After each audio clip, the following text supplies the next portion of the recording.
Hi, everyone. Welcome to the 2023 Innovation Lab Law and Technology Demos. I'm Dan Lina, and I and my colleague Chris Hammond would like to welcome you to our demos event.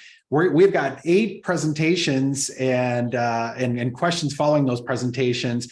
So we're going to try to keep things moving and get straight into the presentations.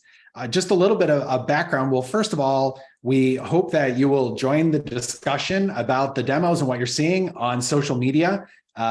You can tweet at the NLawBizTech handle on Twitter and use the hashtag NLawCS in your social media. We'd appreciate that. And of course, the Innovation Lab is part of our Law and Technology initiative. And oftentimes when we talk about law and technology in law schools and even in the law generally, people tend to think about the law of technology, and that's certainly a component of what we do with our Law and Technology initiative, but a big component of it is also thinking about technology for law, technology for legal services, for legal systems, and the law itself. And that's where this class is mostly focused, is thinking about how is technology going to change the way law firms, legal departments, legal aid organizations, courts, and governments deliver legal services. This is a partnership. It's a partnership between Pritzker School of Law and McCormick School of Engineering, specifically the Computer Science Department. And we work very closely with external partners, including the partners who worked with our students in this class. And the whole point of the Innovation Lab is not just building these prototype technology solutions, getting engaged, building things, but this partnership and working across disciplines. And so we have law students, including traditional JD students, master's degree students who are getting LLMs in law, and then Master of Science in Law students. And from the engineering school, we have computer scientists from undergrad students to master's degree scientists, to computer scientists, to we've had PhD students in the class as well. So the partners that we've had for the projects this year, we partner with Adobe, Berkeley Research Group, Lawyers Committee for Better Housing, LexShift, McGuire-Woods, Northwestern AI for Medicine, and Thomson Reuters. And each of these teams is going to be doing an 8-minute demo today of the project that they worked on. And then we'll have questions, 7 minutes of questions from our expert panelists. And we're really pleased to have a great panel of experts joining us this year. Amal Bargajay, who's the Global Chief Innovation Officer at Mayer Brown, Joy Heath Rush, who's the CEO of the International Legal Technology Association, and Hannah Kaufman, who's Counsel for Strategic Initiatives at Lawyers Trust Fund of Illinois. And so again, our format is that we have an 8-minute demo. So the teams are going to briefly set up their problem, but then demo the project, right? So we're not using videos, we're not using wireframes. They've actually built working systems, and they're going to do a live demo of those systems. And then our panelists are going to ask them questions for 7 minutes, and we hope we'll get into some things about how well we think these solutions will work and what into building them and so on. Our agenda, we had to work around a little bit of scheduling to make sure that each team has a maximum number, ideally all their teammates available for each presentation. So we're going to end these opening remarks here in just a second, and we'll have the Adobe team that's going to go first, but then followed by McGuire-Woods, Berkeley Research Group, Thomson Reuters, Lawyers Committee for Better Housing, the project focused on their help desk assistance tools, LexShift, NUAI for Medicine, and then the Rentervention program from Lawyers Committee for Better Housing. And then we'd like to get some brief closing remarks from our expert panelists before we end the program. So just a reminder, hopefully you'll join the conversation, the discussion on social media. You can tweet at NLawBizTech. You can use the hashtag NLawCS wherever you're tweeting, LinkedIn, Facebook, TikTok, wherever you're doing your thing. And please do engage in the conversation. But with that, I'm going to go ahead and stop sharing, and I'm going to turn things over to our first team, the Adobe team.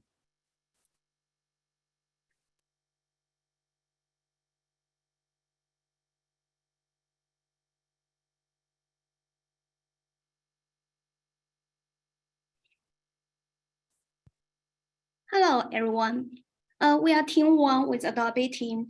Reviewing contracts is always difficult for business persons without any different legal background. They may feel struggling to understand the contracts with complex legal terms. So our contract board is targeted for those small to medium enterprise business owners without any legal background.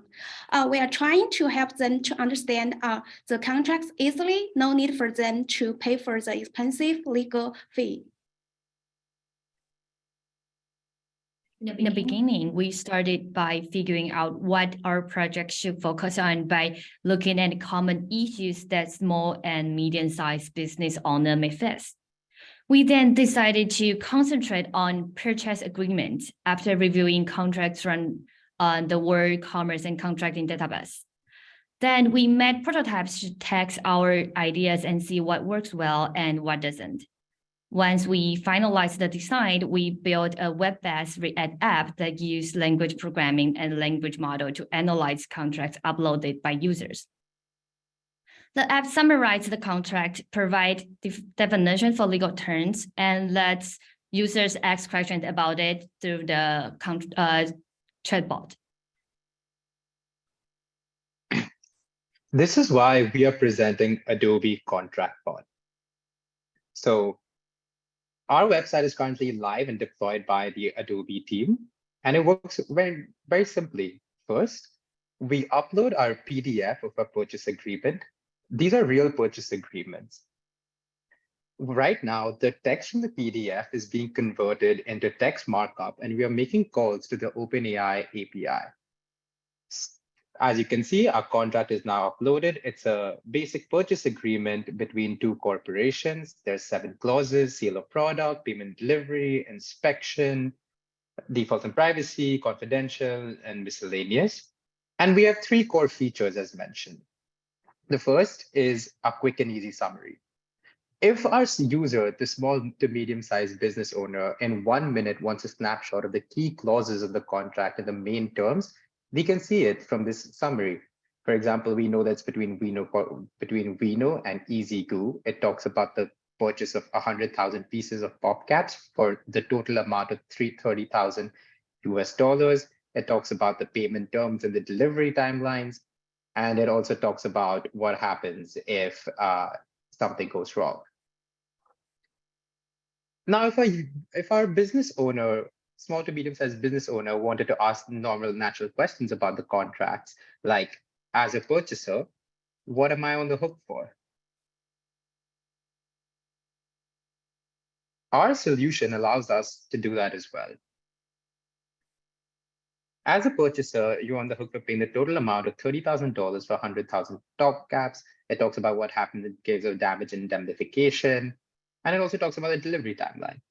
And finally, we know that most of our users don't have a strong legal background, which is why we built the highlighting and defining legal terms feature, where it identifies difficult words to understand, highlights and defines them. And now Roman will take us through our second demo. Yeah, we wanted to make sure that our system generalizes well to other contracts as well. So let's go through a second purchase agreement and see how our system performs. We will follow the very similar steps. First, you upload the PDF, wait a couple of seconds until it appears on the left side of the split screen. As you can see, it's a simple 4-page contract in a markup format. And let's go through our core features. First, we want to get a quick and easy summary by clicking on the first switch. We wait for a couple of seconds, and the summary will appear on the right side of the screen. So as we can see, it's a contract between 2 companies, Florida Chemical Company and Florida Chemistry. It begins in 2019. And this concise summary also includes other stipulations of the contract, such as intellectual property rights, indemnifications, damages, costs, and expenses, and responsibilities. Now, what if you have a specific question about this contract? You can ask our chatbot. As a purchaser, what am I on the hook for? As we're typing the question, then you click the submit button. Again, wait for a couple of seconds, and we will get the answer.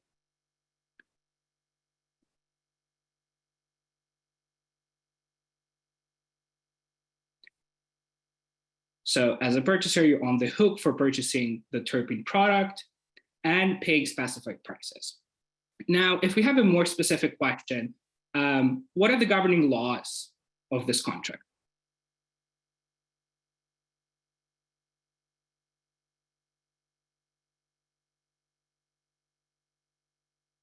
So the governing laws of this contract are the laws of the state of Delaware.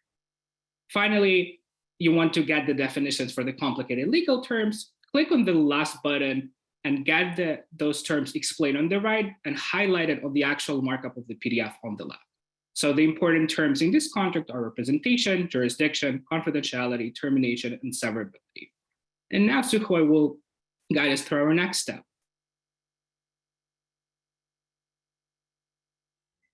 So for the next steps, there are two issues we would like to address.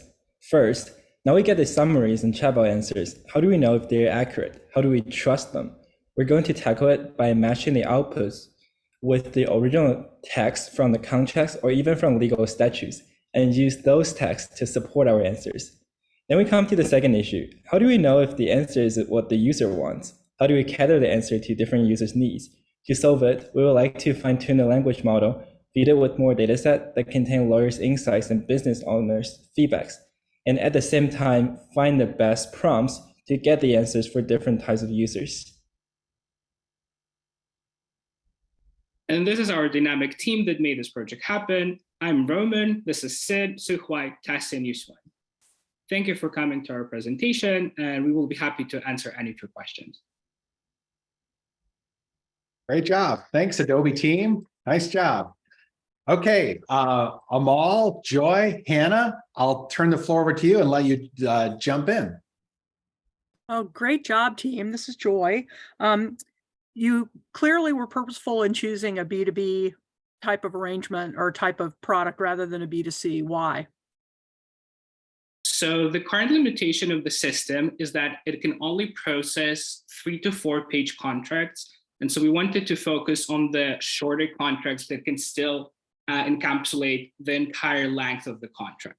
But in future iterations of the project, we intend to expand on that to allow for larger contracts to be analyzed and processed. That's Just piggybacking, sorry, I was just piggybacking of what Roman said. Another reason we select B2B over B2C is because that was something that was suggested in the earlier weeks of discussion with Adobe, and we realized that every small to medium-sized business owner uses a purchase agreement for a purchase of an asset, and it was one of the most generalized contracts that is most frequently used. Yeah, sorry, please go ahead, Hannah. Oh, that's okay. No, it's worth hearing. It's Hannah. Thank you all. This was wonderful and clean and easy to use. So, I would be excited about it for sure if I were the target audience.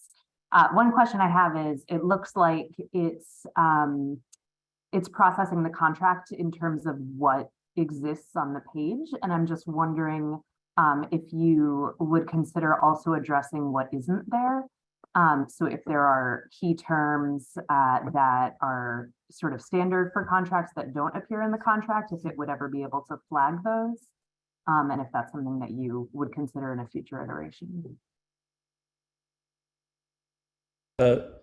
Thanks for your question. Just to understand what you asked properly, were you asking that in the future we're considering adding definitions for the words that don't appear on specific contract? Not for words that don't appear, so much as clauses or concepts that might be kind of glaringly missing from the contract. So if typically there's, some kind of a termination clause in a contract and the contract that you're looking at doesn't have one, would there be a way that it could flag for you, red flag, this is something that really should be there, and your contract that you are signing doesn't seem to have it? Yes, totally. Okay. Totally makes sense. We actually considered this before at the very beginning of our planning process of this project, and we discussed with Adobe. Actually, we should be able to do it with machine learning to do an abnormal detection And we definitely would like to do it in the future. I'll come in next. Amol Barguje. It's a very good presentation, very good project you guys picked, and I'm very delighted to see there's something about Chat GPT or generative AI in the first 5 minutes of this presentation or this meeting as well.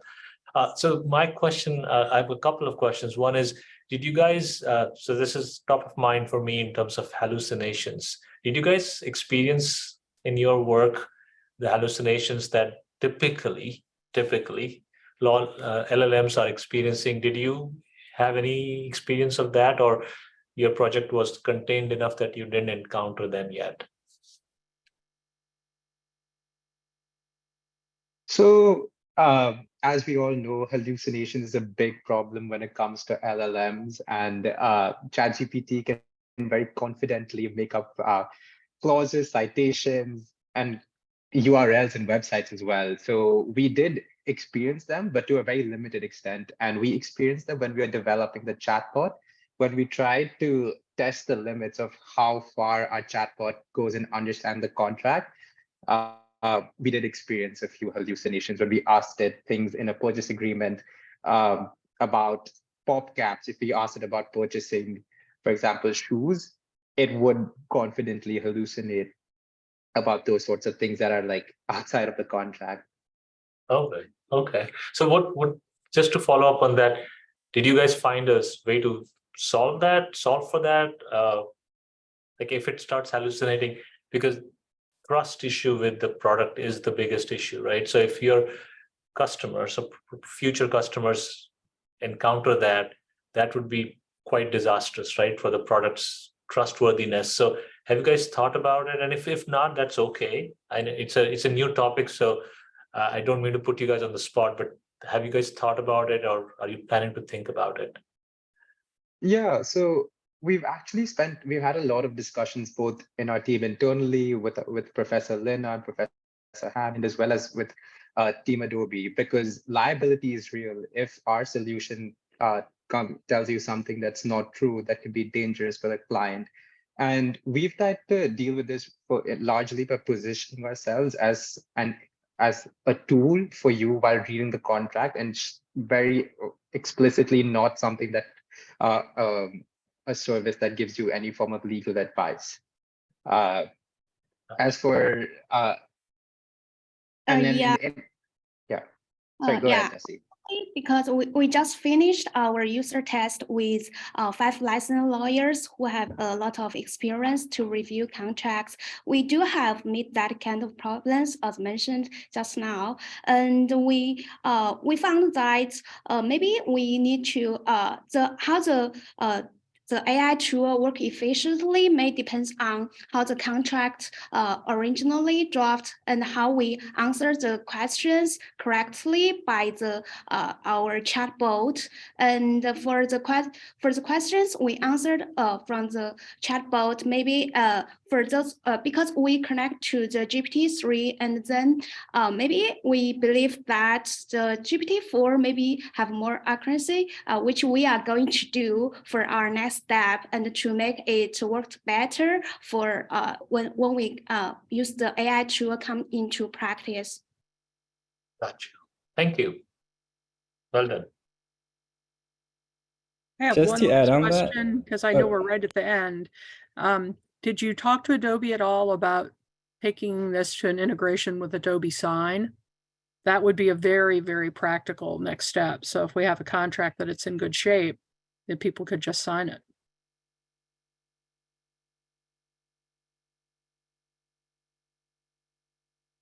Yeah, this is definitely one of the future iterations that we would consider, but for now, we just need to make sure that the system works well enough for any other contract before it can be integrated with the Adobe platform. Okay, great. Thanks again, Adobe team. All right, we're off to a good start. Okay, next up, our McGuire Woods team.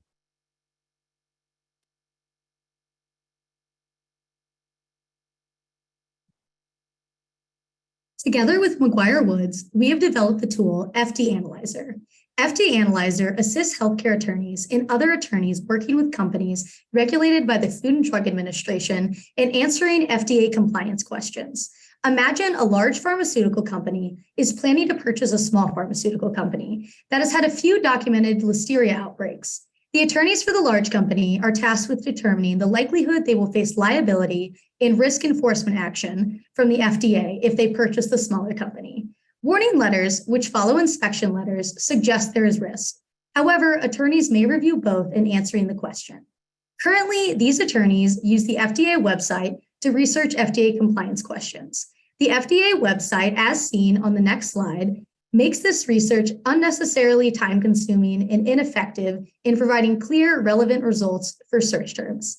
As can be seen here, the data within the FDA website is spread between various web pages, and the data is not interconnected for ease of research. While you can use the FDA warning letter database to search for relevant warning letters related to listeria, the results are difficult to navigate and oftentimes overwhelming and immaterial. The same issue applies to the FDA inspection letter database. My partner will now discuss our approach to solving these issues. So in order to solve the problems we mentioned above, we grasp all the relevant data from FDA website and build an expert searching engine. The user can either search by company name to get a relevant inspection ID, CFR code, the code of federal regulations, which can help attorneys to find out which specific part of the law of the company might break, and what complaints might be raised to the court. So they can value the risk very easily. And the other information like location, the program area, as well as the description of the inspection letter.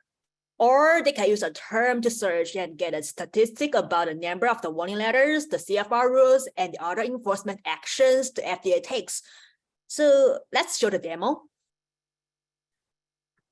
So now I'm going to show a demo of our tool. Going back from Kane's example, let's say McGuire Woods' client is a big pharmaceutical company looking to acquire a smaller pharmaceutical company that has documented cases of listeria outbreaks. To assess the risk of this acquirement, they can search up the term listeria and click on the search term, in which they'd be directed to a page of listeria statistics. So here it'll show the relevant warning letters issued by year. And for this specific example, we can see the year 2020 had the most warning letters issued related to listeria. They can also see the number of inspections per year. And in this case, 2019 had the most inspections with 10. They can also see the distribution of relevant CFR codes, codes of federal regulations, which are, again, the set of rules which the FDA judges compliance by. And they can do the same with the United States codes. And finally, they can see the FDA enforcement actions from the relevant warning letters. So here they can see that 70% around of the warning letters relevant to listeria had no further action taken from the FDA, whereas around 30% had closeout letters issued, and then only around 1% had responses issued by the FDA. So they can also look and see the specific warning letters that are relevant to listeria, and they can look at the specific company name, and then they can click here to see the actual warning letter, which is on the FDA website. And now Annabelle will talk about how you can search a company name. Yes, so the other aspect of our search bar is that you can look up a company. So building off the same example, if you're a bigger company looking to acquire a smaller company, you can look up that company name in the search bar, and it'll bring you to a timeline of every time the company has been inspected by the FDA and been issued an inspection letter. And so that shows each CFR code that was issued in that inspection letter. And so each bullet point is a short description of the CFR code, which you can then click on, which brings you to the FDA website that shows the exact CFR code that was cited in the inspection letter. Additionally, you can click on the Read More button, which will bring you to just a different page that shows the program area for which each CFR code is listed under, the same short description on the original page, and then a longer description of the CFR code. And that is the majority of that aspect. So the next steps and where we want to take the project next, First, we want to enhance the web UI to increase the readability. We think that with a little bit more time, we could make the website just a bit better, more usable. We also have linked there the general databases, but it'd be better if you could click those and kind of get a preview of them without having to go all the way there. We also want to add direct links to corresponding text in the statistic page. So just like where you can click in the CFR codes and get that read more, we want to have that on the statistics page as well. So you can click on those graphs and get more detailed information.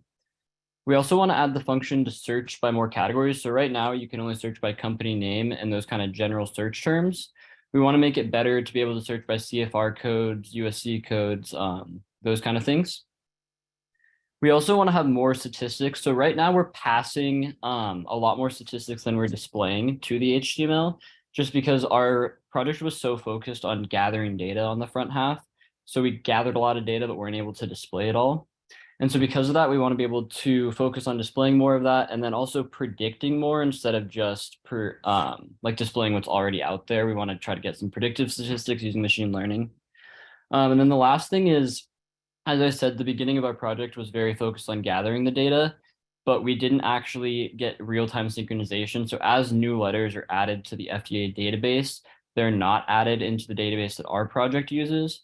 So one future step would be to, as new letters are added, scrape them from the FDA website and add them into our database. And then lastly, my name is Annabelle, and I'm a junior studying computer science and environmental science. My name is Austin, and I'm a senior studying computer science and psychology. My name is Kane Randall, and I am a third-year law student at Northwestern. My name is Farida, and I'm a junior studying computer science and data science at Northwestern. My name is Yiqing, and I'm an LLM student at the Northwestern Law School. Thanks for everyone's patience to come to our presentation. If there are any questions. All right, nice job, McGuire Woods team. Thank you. Thank you for that. All right, Amal, Joy, Hannah, I'll turn it over to you.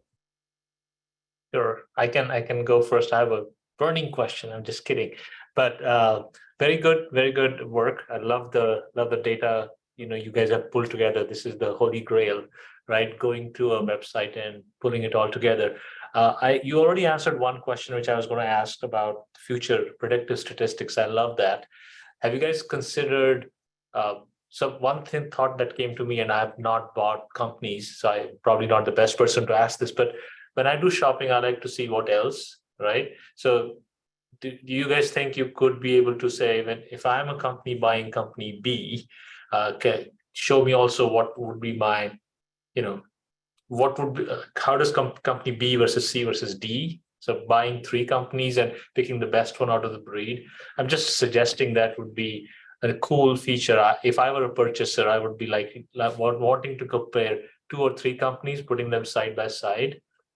So sort of going along your predictive statistics. So that was just one suggestion, not a question. Yeah, I definitely think adding a comparison tool would be an interesting feature to add to the search engine, which would also be really helpful, especially because the inspection letters and warning letter data has some crossover between companies, but not all. So if there was a way to like see both of them or see how the company has interacted with both of them compared to another one, would be really interesting.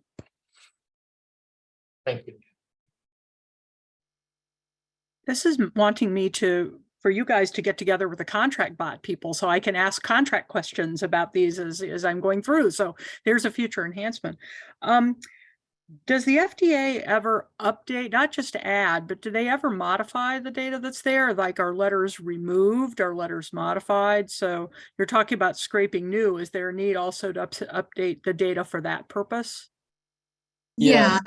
Oh, you can go ahead and take this off. I was just going to say, so they do update it to some extent. For example, the closeout letters and the response letter dates. We grabbed all of the ones that existed when we downloaded the database, but there could have been new closeout letters or response letters since then that we wouldn't have, and that would have been updated data. Definitely another enhancement to add in the future. Maybe a suggestion for kind of an immediate enhancement would be simply to display the date that the data was last scraped, right? So that the person who's looking at it knows exactly where they're operating. Absolutely, I yeah. thought it was very clean, very, very clean, and it worked the way I expected it to. And that's meant as a compliment. Hopefully it's taken it that way.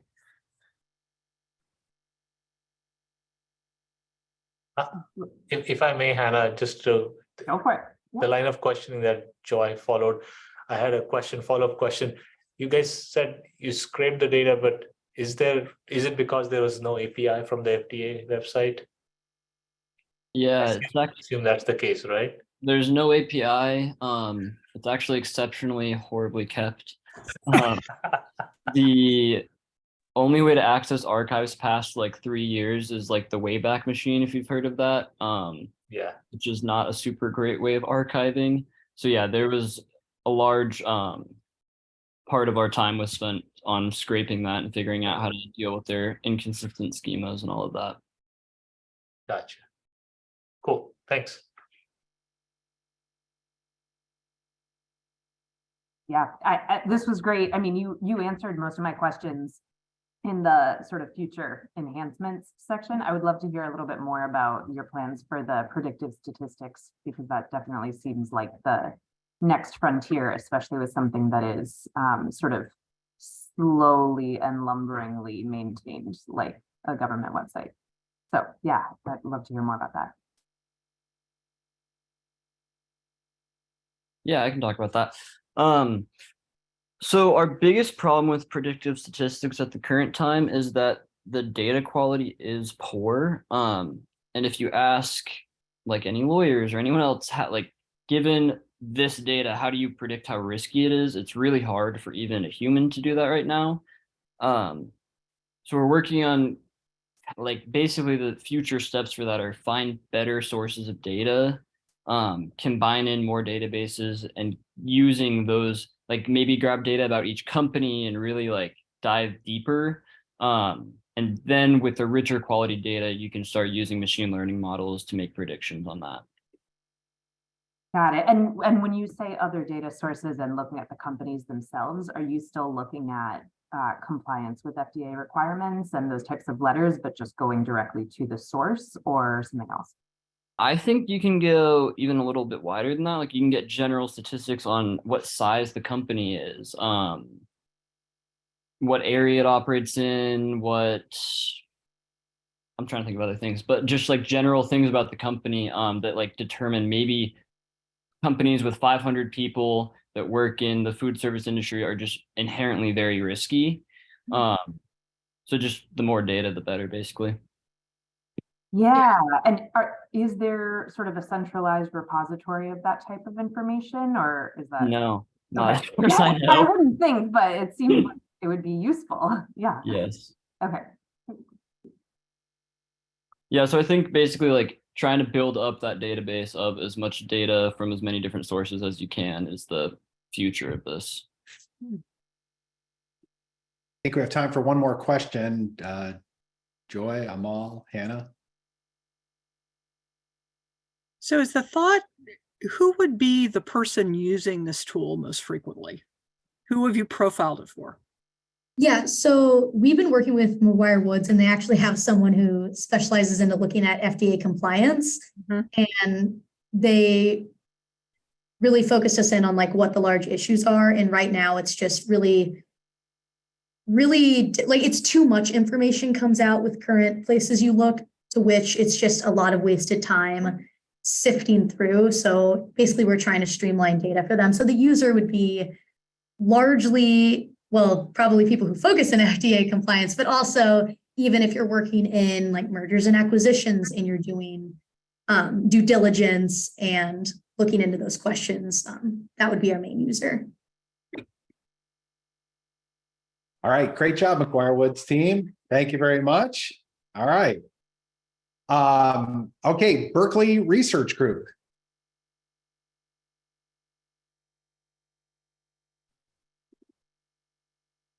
Hi. Okay, cool. Just waiting for Dylan to keep up the slideshow. Okay, hello everybody. So today we're going to present our product, Contract Genie. For the problem and user, employment contracts are critical for businesses as they establish the terms and conditions of employment. However, drafting an employment contract can be a complex and time-consuming process, requiring a deep understanding of employment law and the specific needs of the business. For startups and small businesses, this can be particularly challenging as they may not have the financial resources to hire a full-time legal team or outsource to a law firm. Mistakes can lead to costly legal battles and damages to the reputation of a business. This is where Contract Genie can help you and your business save time and money. Contract Genie allows you to leverage ChatGPT to create employment contracts, which are up to industry standards and compliant with relevant employment laws within minutes. So I'm going to pass up to my teammate. Okay. So as for the approach, Contract Genie takes a comprehensive and flexible approach to creating employment contracts. It provides a user-friendly interface that guides users through the process of creating a customized employment contract. And our tools save time and reduces errors. It provides legal guidance and compliance with employment laws, and is easy to use even for those people without legal expertise. And it also allows business to receive a customized contract that meets their unique requirements. So now Dylan is going to take you through the demo of the product. What we're going to show you is two contracts from two different jurisdictions, which is Tennessee and California. We're going to show you how prompt engineering works, and we're going to walk you through the user flow of Contract Genie. Okay. So this is the basic user interface of Contract Genie. So it's supposed to be used, it doesn't require any prior legal knowledge to use it. So on the left side of this user interface, there's a form-like feature that prompts the user to fill in specific information that they want to be part of the contract. So we'll fill in some of the information here. We'll start with the jurisdiction of Tennessee, and then we're going to fill in the same information as we will with another that is in the jurisdiction of California, so we can compare how the jurisdiction differs the resulting contracts. Another thing is that not all the fields on the left side have to be filled out. Only the information that's filled out will be sent to the generative AI, so all the other information will be disregarded. So these asterisks are just another layer of safeguarding so that users without prior legal knowledge could have some information based on the specific jurisdiction they have, so they're less prone to make mistakes. And with this filled out, you click generate, and all the information that's filled out by the user will be sent to the generative AI for processing. While the contract is being generated, I can run you through why the jurisdiction is important. Because employment laws differ from state to state, and since we're going to be targeting small to medium businesses, they might not be aware of this. So suppose in Tennessee, there are no laws with respect to leaves which are to be granted to the employee. So this particular contract that is generated does not display any clause with respect to leaves. But if you go to the same example for the California agreement,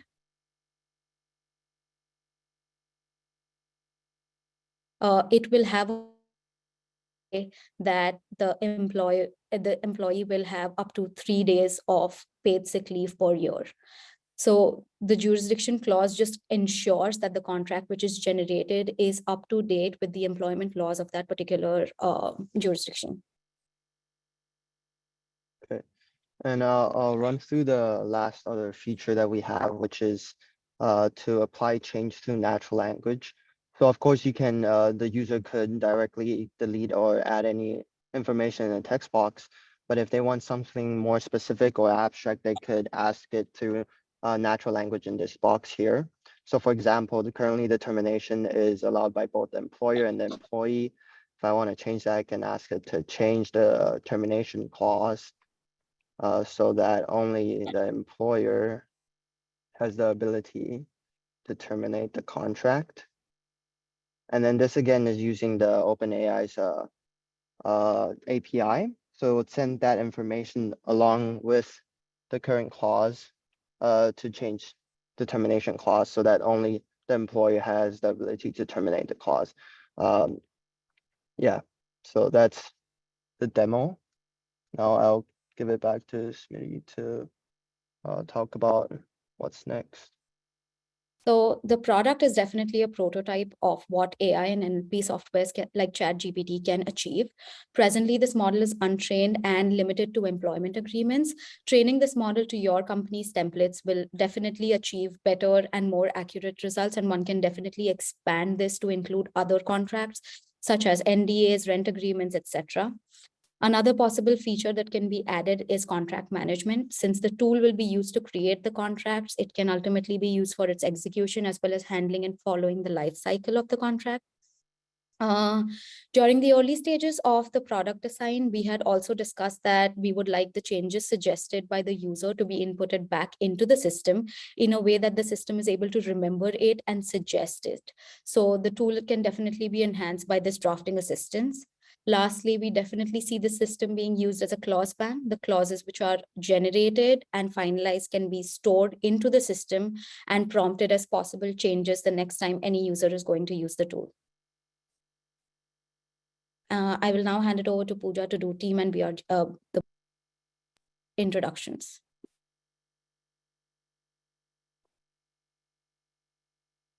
We would like to express appreciation for everyone at Berkeley Research Group for guiding us through the entire process, and Stephen and Richard especially, who have provided ample resources and steered us consistently in the right direction. So let me make the team introductions. Our team consists of Dylan Wu, who is a CS major, Smiti Singrodia, who is doing Masters in Law, Pooja Balnero, myself, who is an MSIT graduate, Wanting Ding, who is also doing Masters in Law, and the final person in our team is Andy Shu, who is doing Master of Science in Law. Thank you, everyone. All right, nice job. Thank you, Berkeley Research Group. All right, Amal, Joy, Hannah, questions? Yeah, I mean, I thought this was great. It seems very, very useful. I guess my question would be in terms of a place to go in the future, for companies that are small enough that they don't have any in-house legal expertise themselves, but also can't afford to outsource this type of legal work. I'm wondering if there could be some checks and balances put in at the end to make sure that they understand what it is that they have put together before they offer it to an employee, and to make sure that they're actually adhering to what they say that they're going to do. So I don't know if there could be some sort of like, you know, once the employment agreement is generated, it highlights section by section and does sort of like a plain language informational pop out that says, you know, remember to be sure that, you know, X happens, or under Tennessee law, this amount of leave is required, and that's why this is in here, or something, you know, and who knows, maybe it's patronizing or unnecessary, but I would think that it would just be helpful, as opposed to just sort of spitting out a contract, to make sure that there's a real understanding of, you know, this is what you're committing to. So I'm just curious if that has been something you've thought about at all, or where you might go with that. Oh, so definitely, I think one of the main issues that we were considering is that how reliable is it as a contract which is generated? So a couple of things that we already did was add certain reminders when the prompts are being answered. So certain reminders with respect to the law. So this would include something like the minimum wage or how the overtime pay should be. Another thing that we see happening is that, of course, that if you have a trained model, so there are templates like from Practical Law that exist already, which you can use to train this model to create more accurate results and more legally compliant results. Yeah, great. And I loved what you had in there with the reminder of the minimum wage and that kind of thing, like even once you've generated it, I think would help just drive it home. So yeah, excellent. Thanks. I'm building off what Hannah said. I'm thinking about the first presentation we saw and that little contract summary that you were able to pop up with the chatbot would feel like a very nice enhancement here. Is a summary of the main requirements. I know you talked about building contract lifecycle management into this, which is certainly one of the hottest areas going right now. But one of the immediate use cases I can think of, so I want to see where it is on the horizon, is I'm thinking about this as an employer and I'm in the middle of the negotiation. And maybe there was something I left blank initially, but then I talked to my employee and I now want to go back, and do I have to start over or can I save it and go back and update it? I mean, what can I do right now? So right now, with the way that the product exists, and I think Dylan can also answer this, is that you can do both the things. If you start over, then a new contract might be generated with the way the system is designed. But with the chat box, which was available once the contract is generated, you can definitely make any and all changes prospectively, and it will make those changes to the same contract. So it somehow saves it and I can go back and access it. We didn't see that functionality. So, yeah. Sorry, go ahead. Yeah, again, so currently, because the way it's formatted, currently you could download it as a text file, but it's only a .txt file, and then you can copy and then paste that back into it. If you still want the natural language like change part of it, you can definitely do that. Or else if you have the same input, currently it has a chance of creating a similar, it'll create a similar contract, but some of the wording might be slightly different just because of how the language model is set up, how the AI is set up, but you have the two options to choose from. Yeah. Great. I mean, I think when you're looking at systems like this, it's always good to model some of similar conceptual systems that are successful. And I'm thinking here about TurboTax, right? Very, very successful B2C where you can stop and go back when it'll tell you you skipped, or you go get more information and come back and update it. Would be I think a great next step. Yeah, really wonderful. So nice and clean. The UI work you've done is really, really good. Thanks. I have a quick question. In addition to, of course, the accolades. I mean, it is you guys have taken. Is this leveraging ChatGPT? Is what I remember seeing at the beginning, right? So that is great, but you also kind of made the journey for the user so that they don't forget any prompt. So I like that, how you guys weave the prompt engineering into your input screens and whatnot. One question I had was, so this is based on ChatGPT. How is it knowing what the laws are of each state? Is that something you guys are interfacing to another system for that, or is it something that is built into your system? And then I have a follow-up question based on what you answered. So currently it's just part of the prompt that we're sending to the GPT 3.5 API. And it's so of course it has quite a limited knowledge on like the difference between jurisdictions. That's why also we had the asterisks of the reminders, while GPT is still trained on like basically the web corpus, so it has some basic knowledge of the difference between jurisdictions. So there are times where it could differentiate that difference, but it's not as reliable as we like it to be. So that's why we had the reminder. And yeah. Right. Thank you. And I was trying to test that part of it, which is, as far as I know, that ChatGPT corpus was trained as of September 2021. And if there have been laws after that, what are you adding extra ingredient wise? Are you APIing with something which has the employment laws and making it robust? That's where I was going with that question is, that could be an enhancement if you want to make it reliable in that sense that it is aware of all the changes to the employment laws after September 2021. Yeah, of course. Yeah. Also, we were also thinking about like if you have a big enough like contract database that's up to date, you could also fine tune the model so that it's more adhering to that specific database. Yeah. Right. Cool. Okay. Time's up. Thank you. Thank you. Okay. Nice job, Berkeley Research Group. All right. good questions. We got a hot bench, asking a lot of good questions. I think Amal might be looking to make an acquisition tonight. He's asking a lot of detailed questions, but I know the IP is yours. I know. Okay. All right. Next up is the Thomson Reuters team.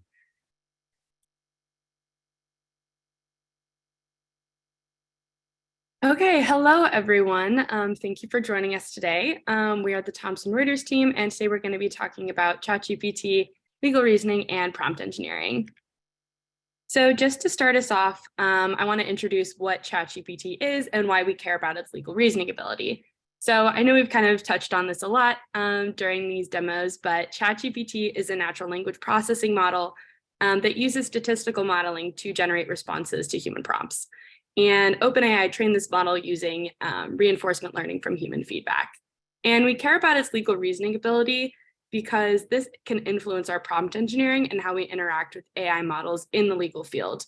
And how accurate the information it provides can tell us how much we can rely on AI to assist us with legal problems. So to actually evaluate the legal reasoning capabilities that ChatGPT has, we first had to get our hands on a lot of data. So first, we wanted to focus on a data pool of actual valid questions we could ask it, and also a data set of ChatGPT's responses to these questions. So for this first part, we extracted data from the COLI competition.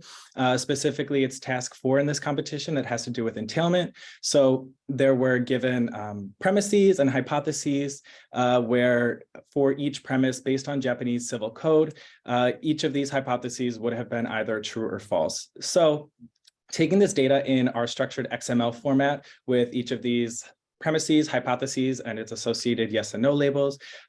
We used a wrapper file, which is pretty much just an unofficial API where we were able to make automatic calls to ChatGPT to answer each of these questions in a very quick and efficient way. We were able to store these on our local machines and then export them to a Google Sheet where our law students were able to create the rubric below to evaluate each of the responses ChatGPT gave and develop metrics around each of its types of reasoning. So as you can see, part of our methodology was to give each response a legal reasoning accuracy grade. And the way that we did this was we considered both the accuracy score, so if it matched the yes, no, or true, false labels, and also consider the legal reasoning formatting. And as you can see, we gave a greater weight to the legal reasoning format, but we considered both when determining our scale on which to grade it. So at the beginning of our testing process, we had a major challenge that we had a large amount of data that needed to be tested, and manually typing in each question to ChatGPT was both time-consuming and prone to human errors. To overcome this challenge, we decided to automate the testing process. We developed a local web application that allows us to select a testing approach, like approach 1 here, and upload a local file in the XML format. So once uploaded, the application generates prompts based on each data entry in the test file and asks ChatGPT to respond to each prompt using the pre-selected approach. So as you can see here, when I click on prompt, it first shows the number of prompts being tested,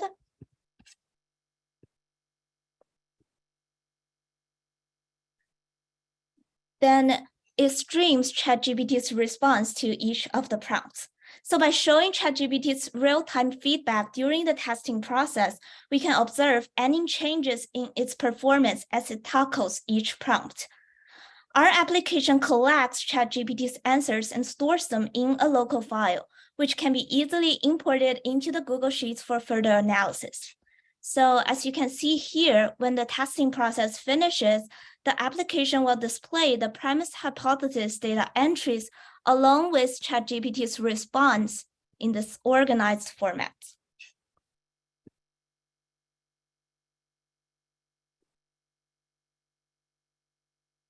So next we want to go over the results that we were able to derive from the process that Cindy just explained. So we were able to analyze 3 different approaches based on a previous study that Thomson Reuters had done using GPT-3. And what we were able to find was when we gave it no prompt, that actually gave it the highest accuracy score of about 64%. And in terms of our legal reasoning, our third approach, which is issue, rule, application, conclusion, had the highest level of legal reasoning.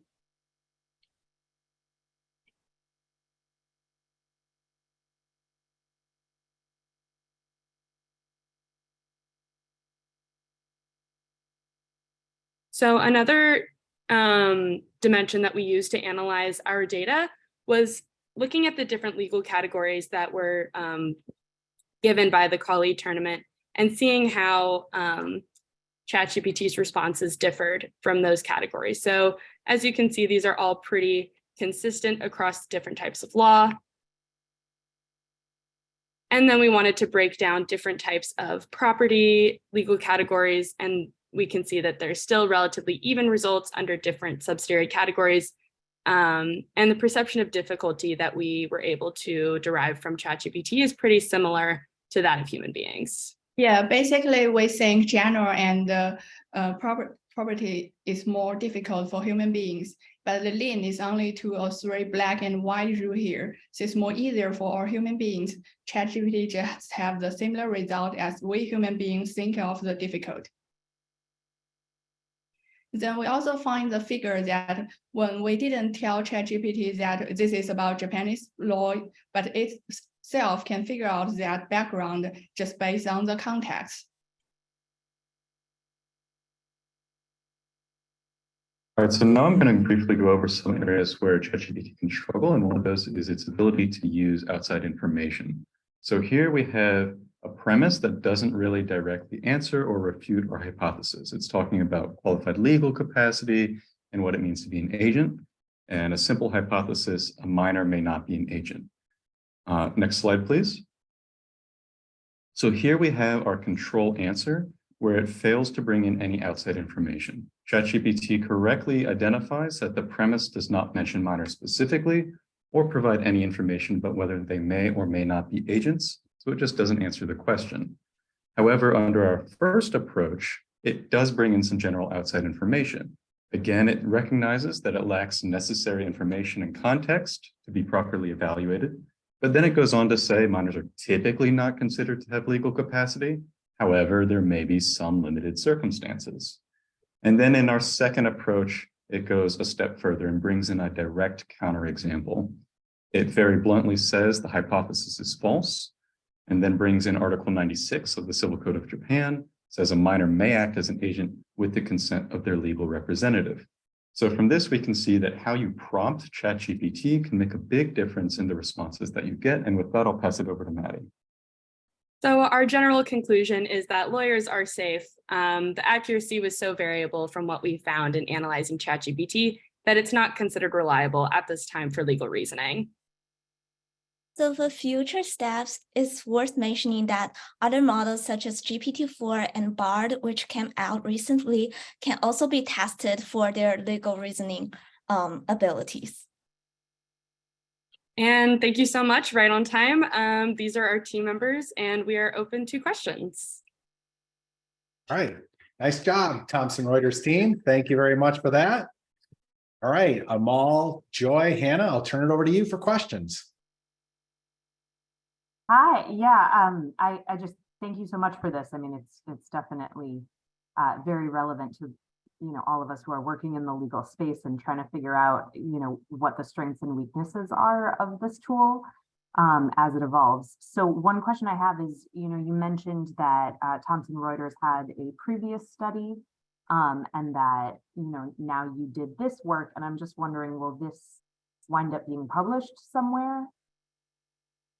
Yeah, we're going to continue working with the team and with the people who wrote the other paper to figure out if our results are statistically significant enough to publish, or if it's worth, publishing when the AI field is changing so quickly. And ChatGPT-4 is already released, and so it's just a matter of if this is even relevant still or not.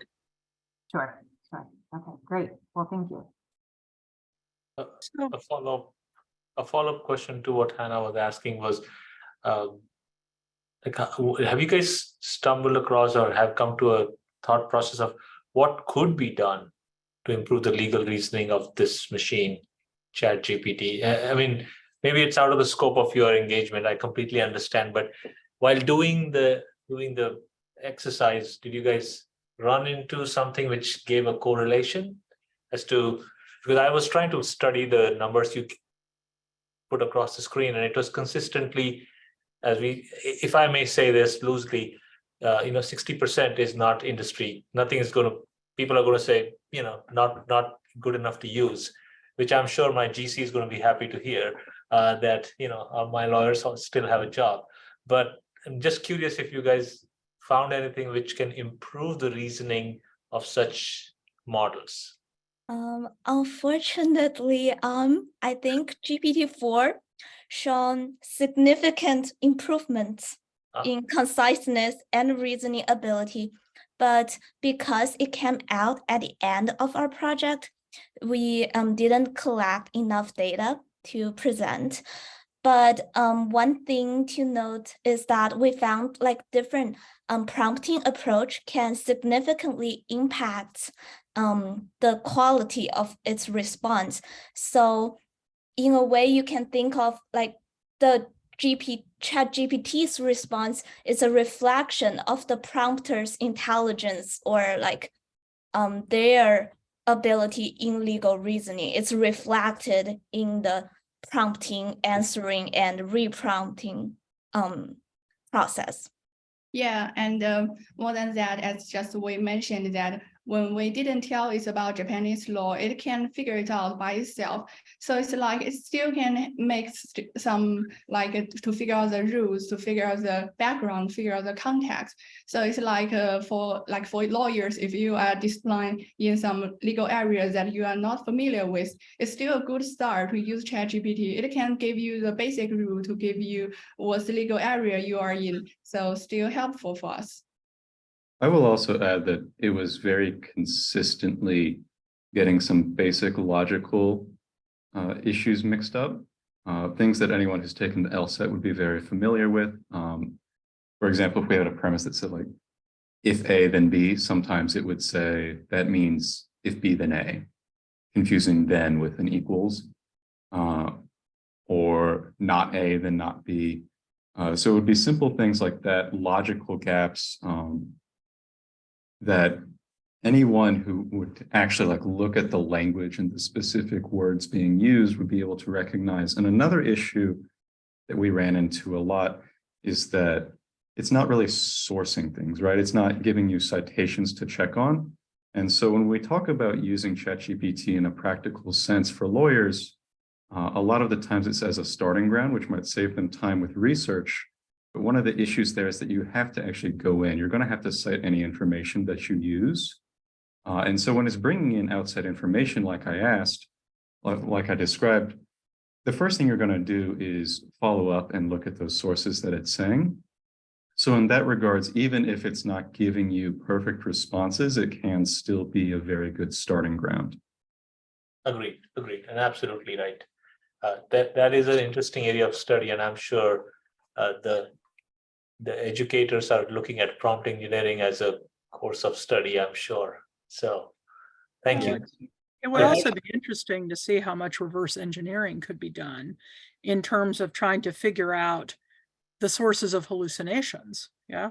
So if there are particular ways that we are prompting GPT that has it come up with bad results versus good results or hallucinated results, we might be able to reverse engineer some of that. And I was very impressed with the discussion around prompting, because I think in the very near term, this is low-hanging fruit, right? Is teaching people how to interact with generative AI better, and that's something that's very immediately practical and useful. And I was very happy to see the work you had done in that area was very diligent, disciplined. Well done. Yeah, and I guess that also speaks to the previous question.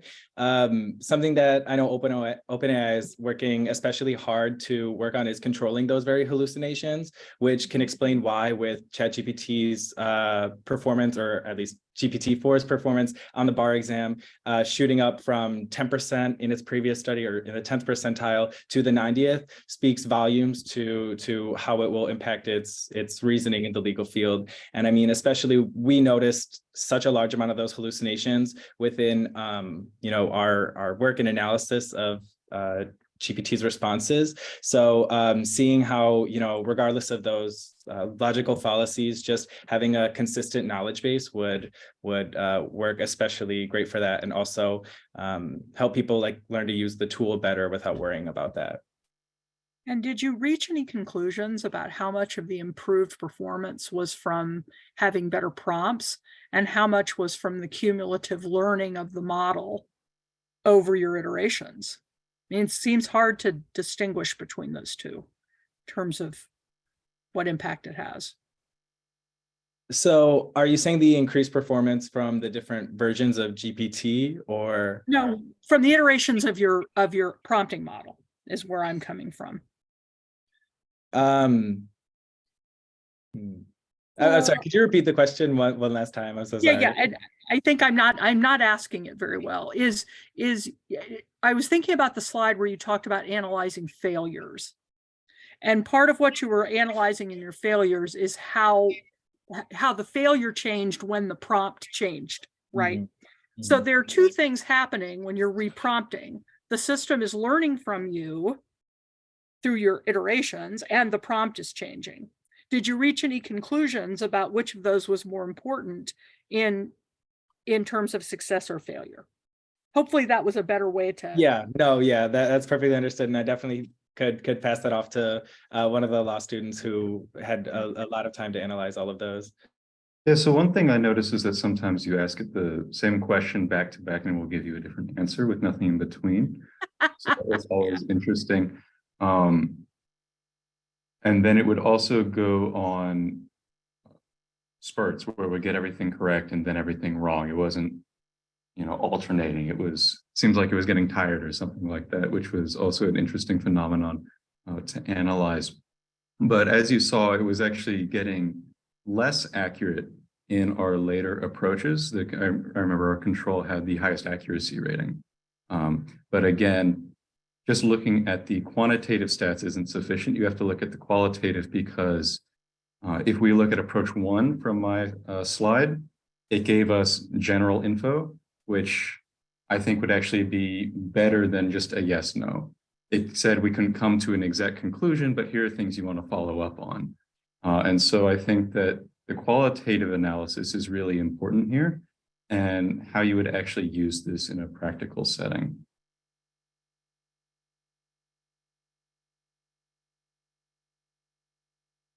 Okay, nice job, Thomson Reuters team. Thank you. Good questions, good discussion.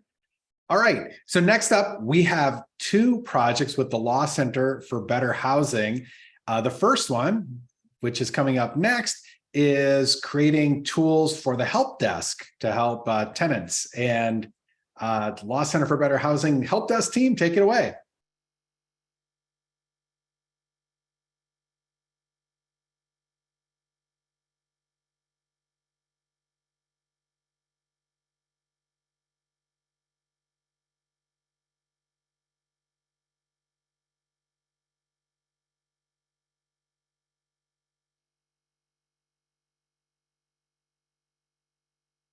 Good afternoon, everyone. We are Response Genie. We were working on the help desk for the Law Center Better Housing and improving their help desk experience with the Response Genie tool.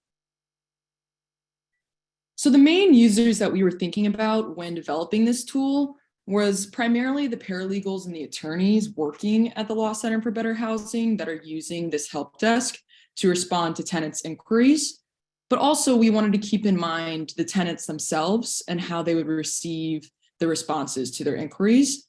And in the future, we were thinking about making an accessible tool so volunteers or other people who weren't as familiar with the law or the issues that were being used or addressed in these inquiries could easily help the LCBH and also just integrate very quickly into the help desk.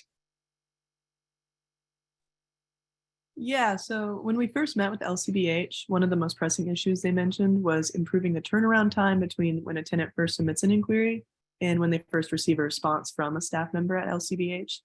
So in any solution we created, we wanted to focus on improving efficiency in these inquiries and really ensuring that tenants can get help as quick as possible. And then additionally, they described their system of using these canned pre-written responses for inquiries.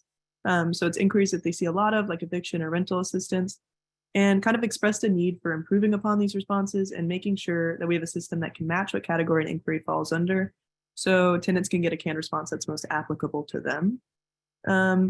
And part of improving these responses meant finding ways to address tenants with complex issues. So given that canned responses typically address single issues, we needed to find a way to provide a response that can combine multiple housing issues, like maybe a conditions issue partnered with an eviction issue, and just address these inquiries that canned responses might be falling short of addressing right now.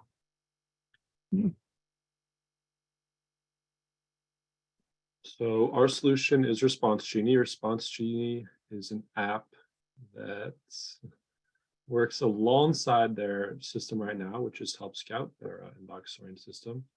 How Response Genie works is the LCBH staff member simply clicks a button within Help Scout and it finds them the best match to a previous inquiry for the current inquiry at hand. Some of the features of Response Genie are language translation, as well as Reagan mentioned, multi-issue response. So identifying inquiries with multiple issues at hand and then responding to multiple issues. And finally, Response Genie gets better over time. It collects the response and inquiry pairs and uses them for later matching.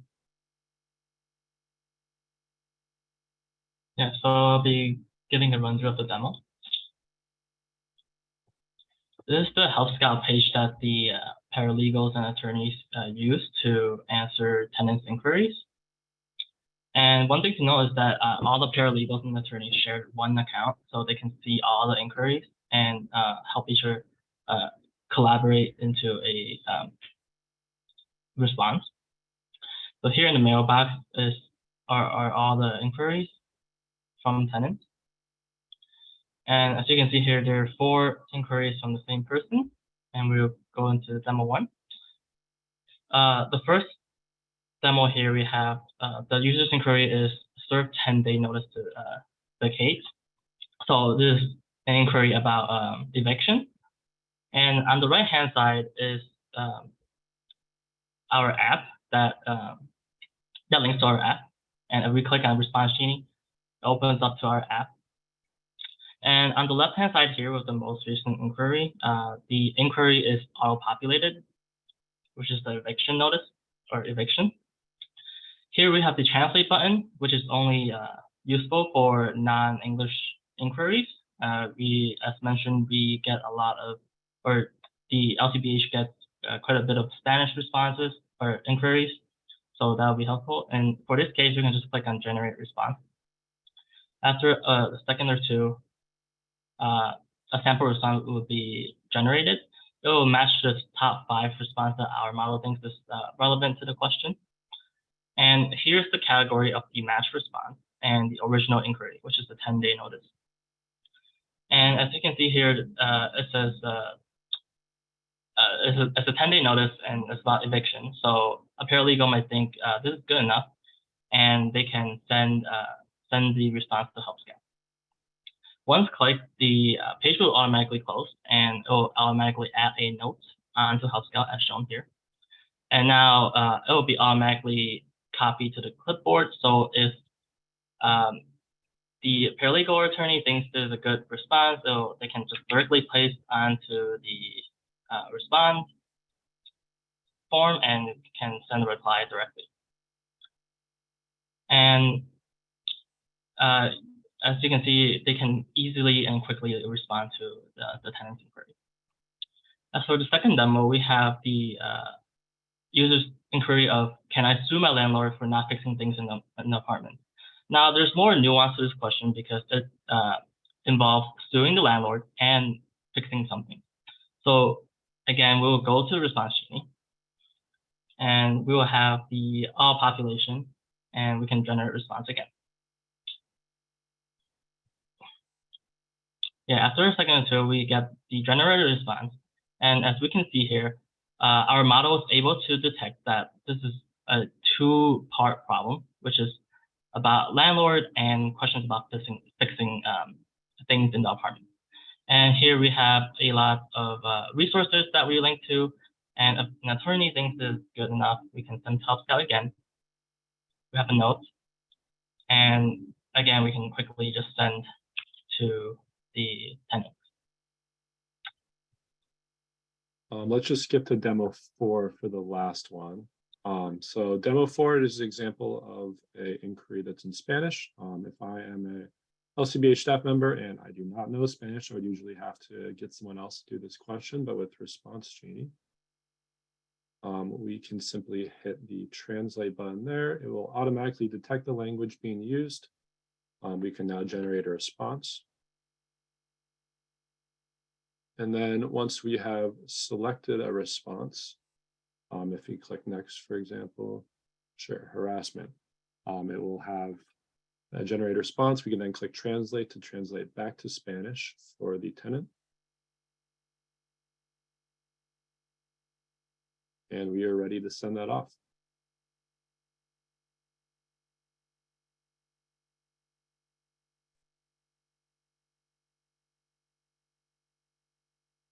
Now I will be talking about the future steps of Response Genie. First, our model can have a better way of providing feedback on the data.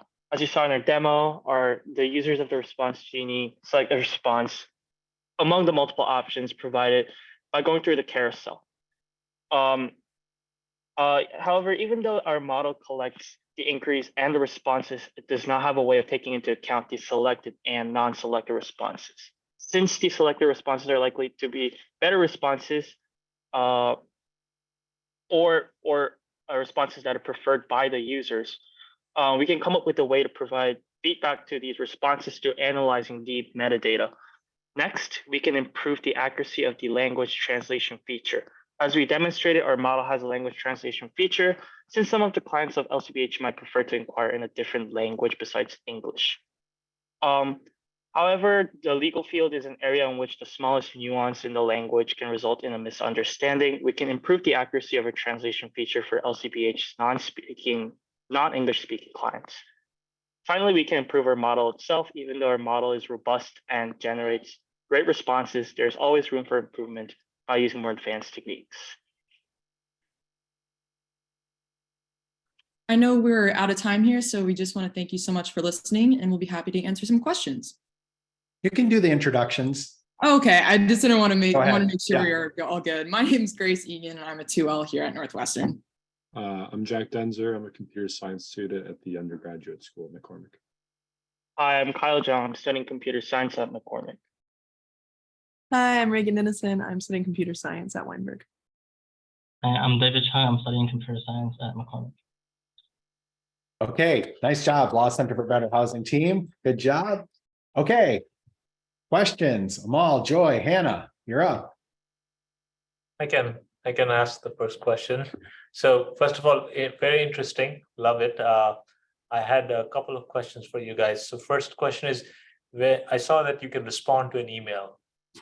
Can your solution also take care of the future responses? Because typically, whenever there is an email, you typically get a response back. So can you handle that? And I assume it is as simple as just putting the new prompt or the new response in your system, but does it remember what was said earlier, if you get my drift, right? So just first email, your response, they respond again. Does it remember the first chain? Currently, it does not do that. The way that LCBH has it set up is that often previous inquiries are kind of combined into the current inquiry, and then it would, in that case, detect that. But it's a problem with kind of mixing with the system they currently have in order to get those previous inquiries. Okay, cool. And just a follow-up question would be, have you guys considered, and maybe it is on your roadmap, to have texting as an option? So some companies are offering texting. People are more used to using text rather than email. I'm sure you guys are nodding vigorously there. So is that something this model is portable to a text platform as well, potentially? Yes, so Help Scout provides replying in both email and text. So yeah, Okay. they can already do that. It's just the Lovely. examples we gave requested email. Perfect. Super. Well, thanks for doing this project. Rent Intervention and Law Center for Better Housing are both projects and organizations that I care a lot about. So it's great to see people working on making it even better. I'm wondering, can you talk a little bit about the translation, what tools you're using and what kinds of opportunities for learning and feedback there are? Yeah, so currently we use these external libraries in Python that auto-translate it for us.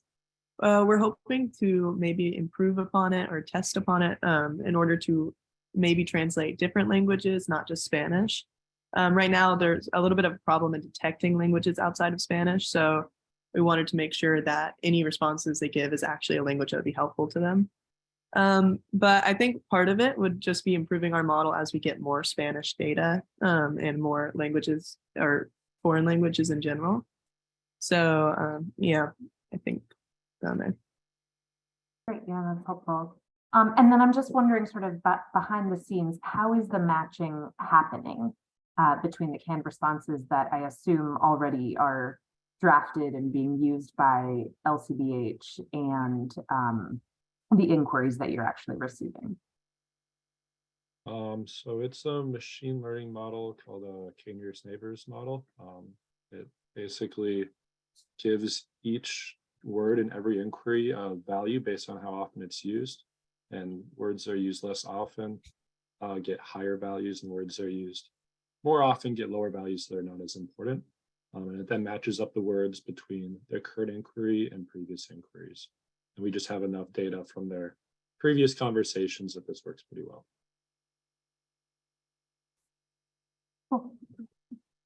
There was a question in the chat. I want to make sure we saw because it was a really good one. It said, can it ask follow-up questions to the tenant? For example, what kind of lease do you have? Because different leases have different notice periods and things like that. It currently doesn't do follow-up questions. I think that can be specified in kind of the place that they make inquiries, but that's currently not being used by the model. Yeah, I also wanted to add to that in that a lot of the inquiries that we get without lots of info in them, LCBH's previous replies already do say that we can't help you without more information. So a lot of times the response matched to them is something asking for more info. So in this case, how did you leverage the existing work product for LCBH in the model?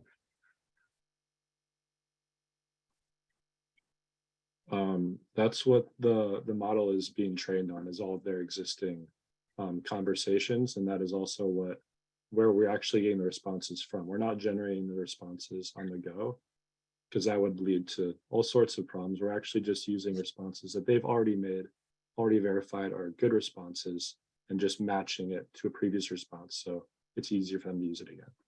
Yeah, I didn't ask that, and you answered that very politely because I didn't ask it very well.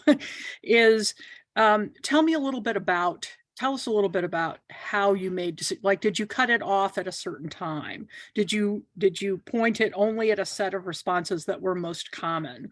Did someone first say these are our standard definitive responses and pointed at those? I mean, I'm trying to understand how the response modeling worked. We cleaned the data for response for like inquiries that were like nonsense, or inquiries that were simply like Google Drive links. But other than that, we used every response they've got. And in the future, we may want to narrow it to more recent responses. But at this point, it's everything.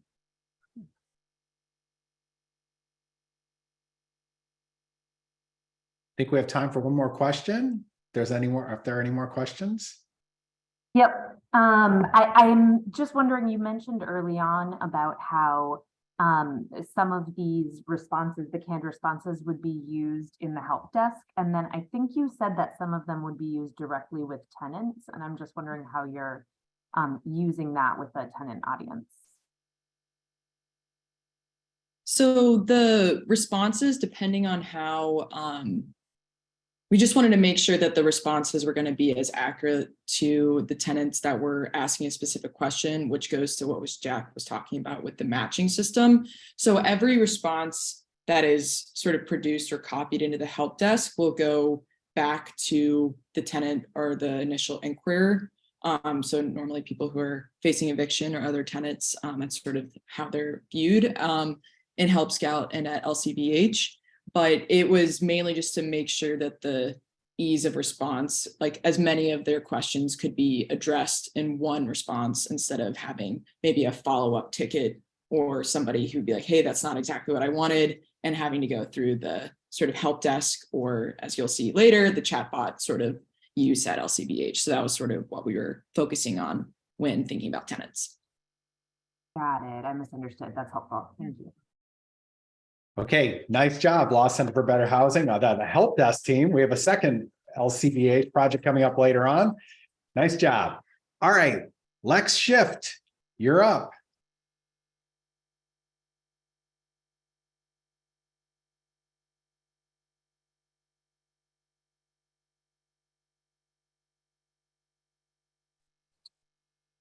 Good afternoon, everyone. My name is Michael Pranger, and I am here with the team that worked with LexShift this semester.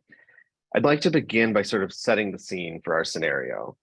Our scene opens on December 23rd, 2022, and a junior associate is sitting in his office at a large law firm here in Chicago.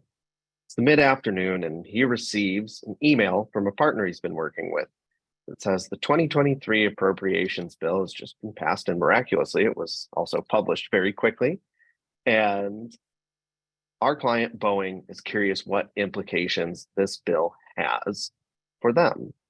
Now, our associate has a flight to make later. He's lucky he got some time off for the holidays. He's got a time crunch, and he needs to get this to Boeing as quickly as he can.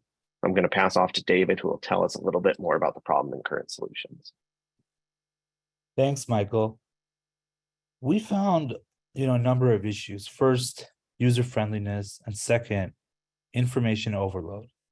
More specifically, with Congress.gov, the bills are very hard to read on the site, and plus the layout is just very basic. It doesn't really have a lot of interactivity built in, and finally, it doesn't really have good features that could help users collaborate. Furthermore, bills are just hard to read on the site, especially longer bills.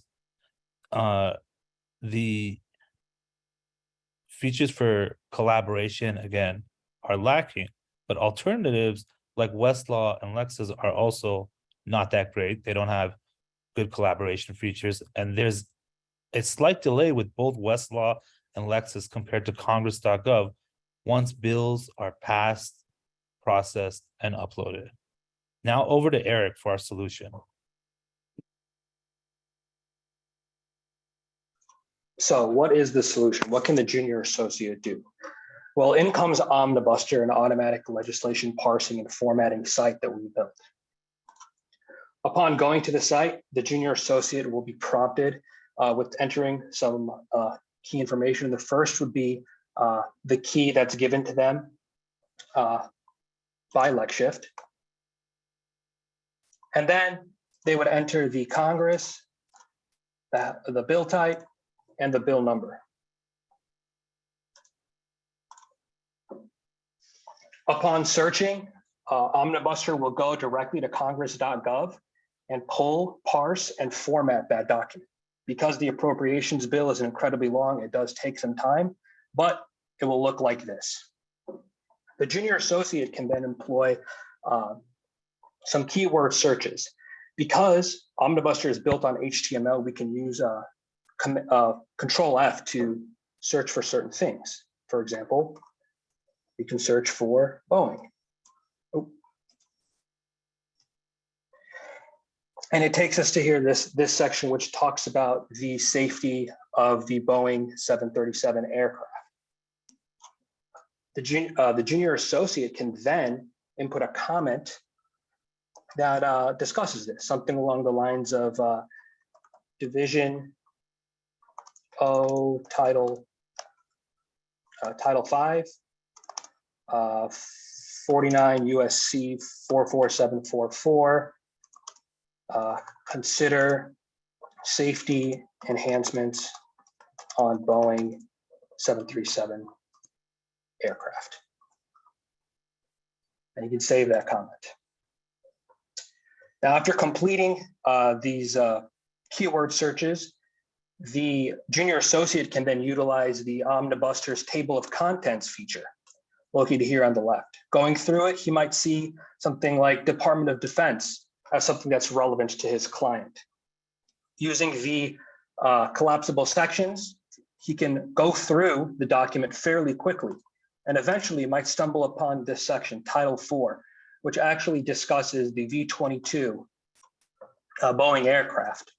Once again, because Omnibuster is built on HTML, he can utilize copy-paste features to incorporate into his comment. So he may write something along the lines of Division C, Title 4, and then just copy this part, put it in here, and save that comment. Finally, as he continues to go through this document, he might stumble upon Division Q, which talks about aviation-related matters. Once again, utilizing the collapsible sections to easily maneuver the document, he might stumble across Section 106B.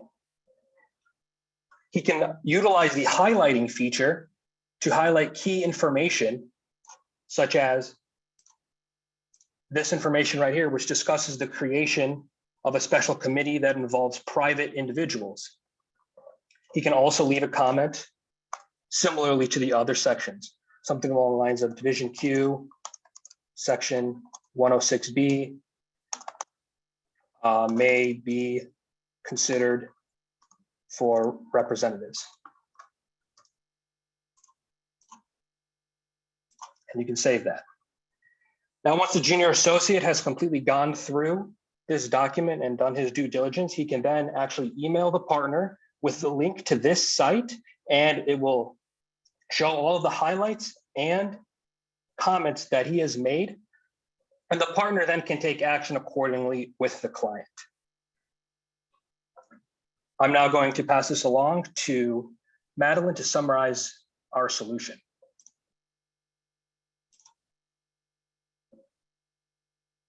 All right, so in general, what the Omnibuster is trying to do is to make this process of getting information a lot faster and a lot more efficient for these junior associates.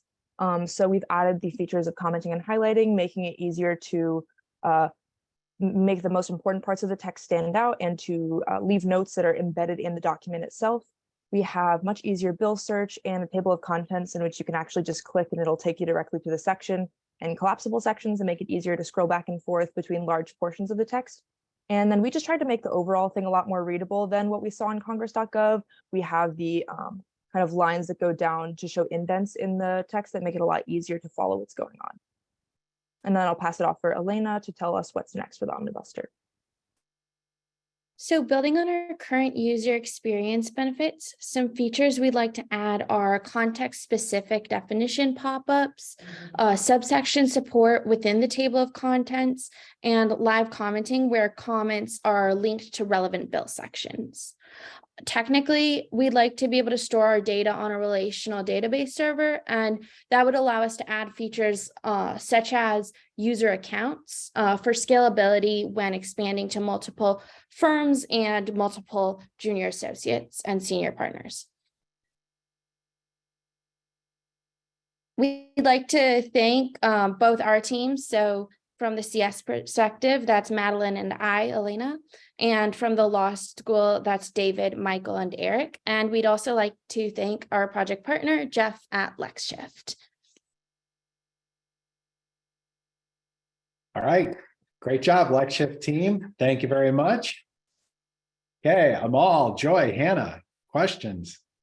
Why didn't you have this for me yesterday when I was working on a Texas project? That would have been very timely. Sorry that you didn't have that. And a shout out to my former colleague, Jeff Scherer. He and I used to work together at our old law firm. Again, very clean. I really like the UI work all of you are doing. It's things are very user friendly. They're very easy. It makes lots and lots of sense. This is a question more about philosophy. Many of the things we've seen today have tackled kind of access to justice types of issues. What made you decide to take this problem on? Sure. I think that this is a problem in terms of efficiency, right? We're dealing with recently enacted legislation. The omnibuster is not envisioned to help you digest laws that have been in place for years and years, that may have been affected by case law, things like that. It's this unique problem that we didn't see a solution for in the marketplace. And we are building off the work of a team from the Innovation Lab last year, but this problem did resonate with us a lot. And it really has to do with the lack of a solution and this issue of, how do you get this under your belt fast? Once the enacted legislation is out there, something like this appropriations bill is about 3,000 pages. We saw a need for a tool that could help you better digest that, and we didn't really see an alternative. Like you said, it wasn't there for you yesterday. So, I think that speaks to the need for it.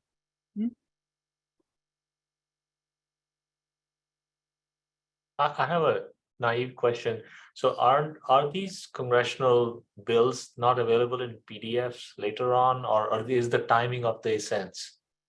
I'm completely coming at it as a layman here.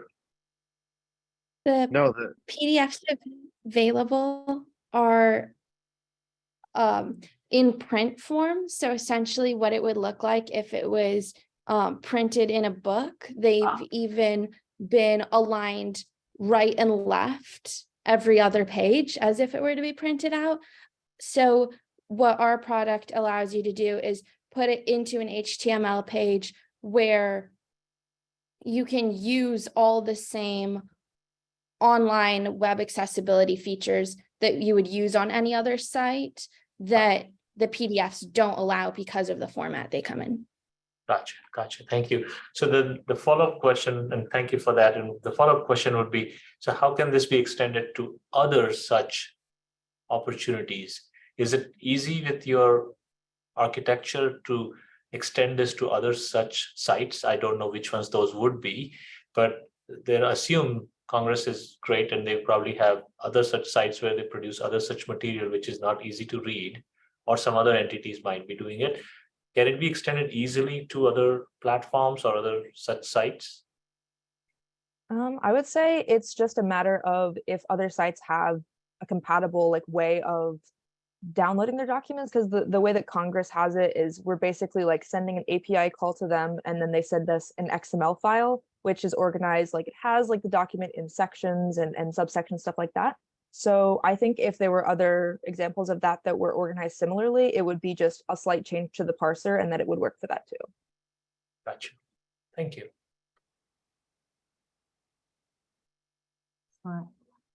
So I'm just wondering, do you have to know already which bill you're looking at to take advantage of this, or can you search for anything that applies to Boeing in the last 10 years, let's say, and then come up with all of the most relevant recent bills? In its current state, you would have to know what bill you're looking for. Sure. How big a leap would it be to get to that next phase, or is that contemplated? I'll pass off to the tech team on that one. Currently, Congress.gov itself searches by Congress bill number and hardly at all by keywords. So in order to search by keywords, it would take a lot of, we now need to bring in every single file that they have and create that mapping between keywords and parsing for that information. And that is a separate project that would require all the natural language processing on all those old files to search for keywords through all the files, since that's not how Congress.gov's search currently works. So what we've just done is adapted their search to make the output more useful. Got it.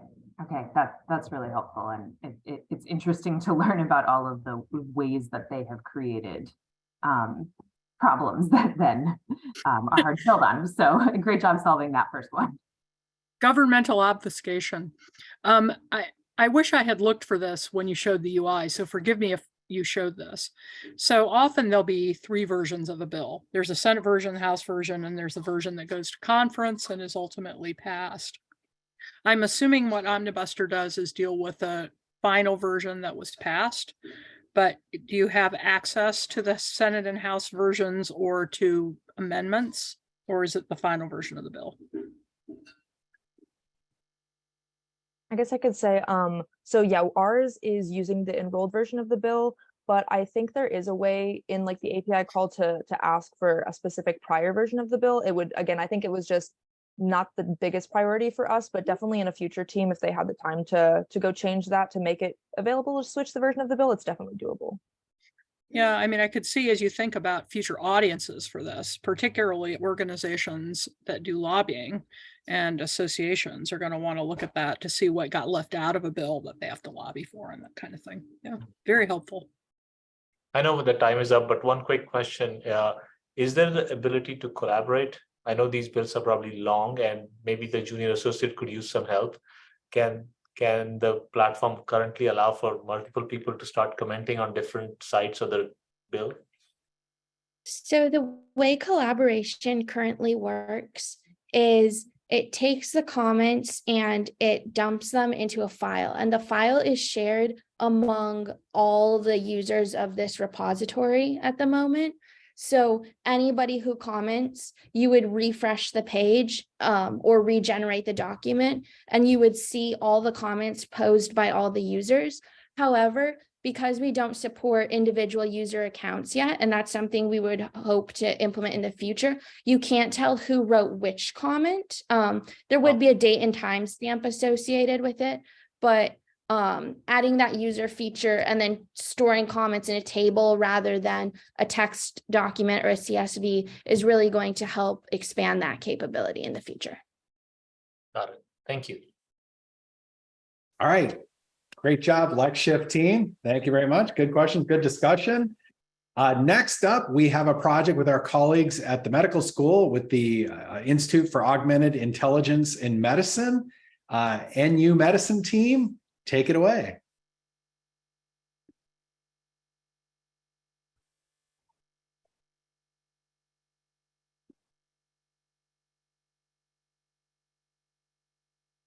Yeah, so hi everyone, this is Team 7 with AU Medicine. Our pre consists of 5 parts. I'm going to briefly introduce the user and the problem with our project. So our user will be the Northwestern's Office of the Sponsor Research, OSR. The problem occurs when outside researchers require data from NU Medicine, and OSR needs to manually reveal a data use agreement sent by them to make sure their DUA conforms to Northwestern's standard and the requirements. But this is a time-consuming process, so our project helps the OSR to automatically reveal the data use agreement sent by outside researchers based on our standard DUA. Yeah, so my teammate will introduce our approach.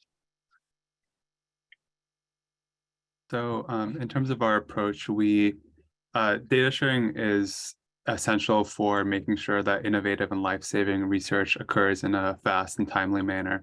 So DUAs, or data use agreements, are documents that are sent when researchers or external organizations are requesting information or some key information needed for the research. And so working with the Institute of Augmented Intelligence in Medicine at NU Medicine, we wanted to design a program that highlights, that helps researchers send in these DUAs that conform with state and federal laws, as well as the policies of the institute, so that they could process these documents quicker and get the information to the researchers more efficiently. And so by highlighting, using keywords and reviewing agreements for like the appropriate clauses and so forth, we reduce the processing time, hope to reduce the processing time on behalf of OSR, so that the data for life-saving research can be shared much more efficiently and effectively. I will be doing our demonstration. So imagine that I am a lawyer at the Office for Sponsored Research, and I have received a data use agreement sent to me by an organization requesting research from Northwestern Medicine. It is my job to ensure that this data use agreement complies with Northwestern Medicine's requirements. So let's see how this works. So first, I drag and drop my file and I annotate it. And as you can see, different sections of this data use agreement are highlighted. Different terms are highlighted based on their function. So if I were to take a look at this data use agreement without this tool, I would see this definitions section and assume that all definitions occur under this section. However, if we scroll down, we can see that definitions of different identifiers within a limited data set are hiding out in a different section all the way down here under obligations of data recipient. We can also see that although there is some language regarding modification highlighted in light blue, there is no specific section dedicated to discussing the modification of this data use agreement. We can also see that the law and jurisdiction section in this light pink purple color and the data access and use section in blue have been consolidated into one section. The terms of termination are clearly outlined here, and we can even very clearly see the retention policy outlined by this data use agreement. To go on and look at some more specific requirements outlined by Northwestern Medicine, we can see that certain requirements are not being met. Specifically, this data use agreement does not have a publicity clause, it does not have a free to publish clause, and it does not say that the governing law or jurisdiction is the state of Illinois. Let's try to solve some of these issues. So I am now putting in the exact same data use agreement with the exception of a few of these clauses being added. Specifically, I have set the jurisdiction to be the state of Illinois, and I have also added this miscellaneous section, which includes a publicity clause. We can now see that both the governing law and publicity clause requirements are being met per Northwestern Medicine requirements. Let's try a different data use agreement. So as we can see, the different sections of this data use agreement are outlined pretty well. They each different section has a specific space dedicated to it. So we can see that there is a modification section here in light blue. There is a very clear terms of termination section right here. The data access and use is pretty much all consolidated in this one region. We can see that all of the definitions are up here. One thing that I can see, though, that I might be worried about as a lawyer at OSR is that there is no clear retention and deletion policy because I'm not seeing any of that yellow highlighting here. So that would be something that I would want to add to this data use agreement. As I scroll down, we can see that 3 out of these 5 requirements are being met, but the free to publish clause and governing law clause are not. So let's try to solve one of those. So I have added a free to publish clause under the miscellaneous section, which basically just says that the recipient of the data can publish on the results. We can now see that this free to publish requirement is now being met per Northwestern Medicine's terms. We will now discuss the future of our product.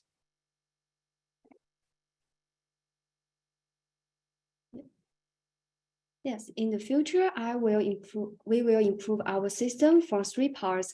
First, we will improve the accuracy. For one thing, we will add more categories and keywords to make the database more comprehensive.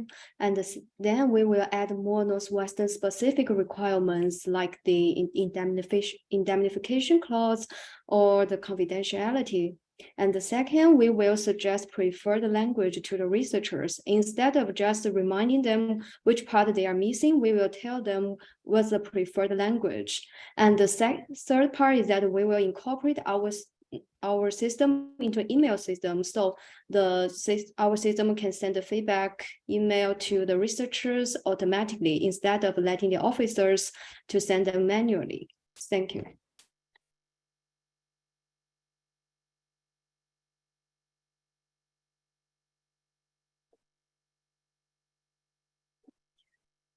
And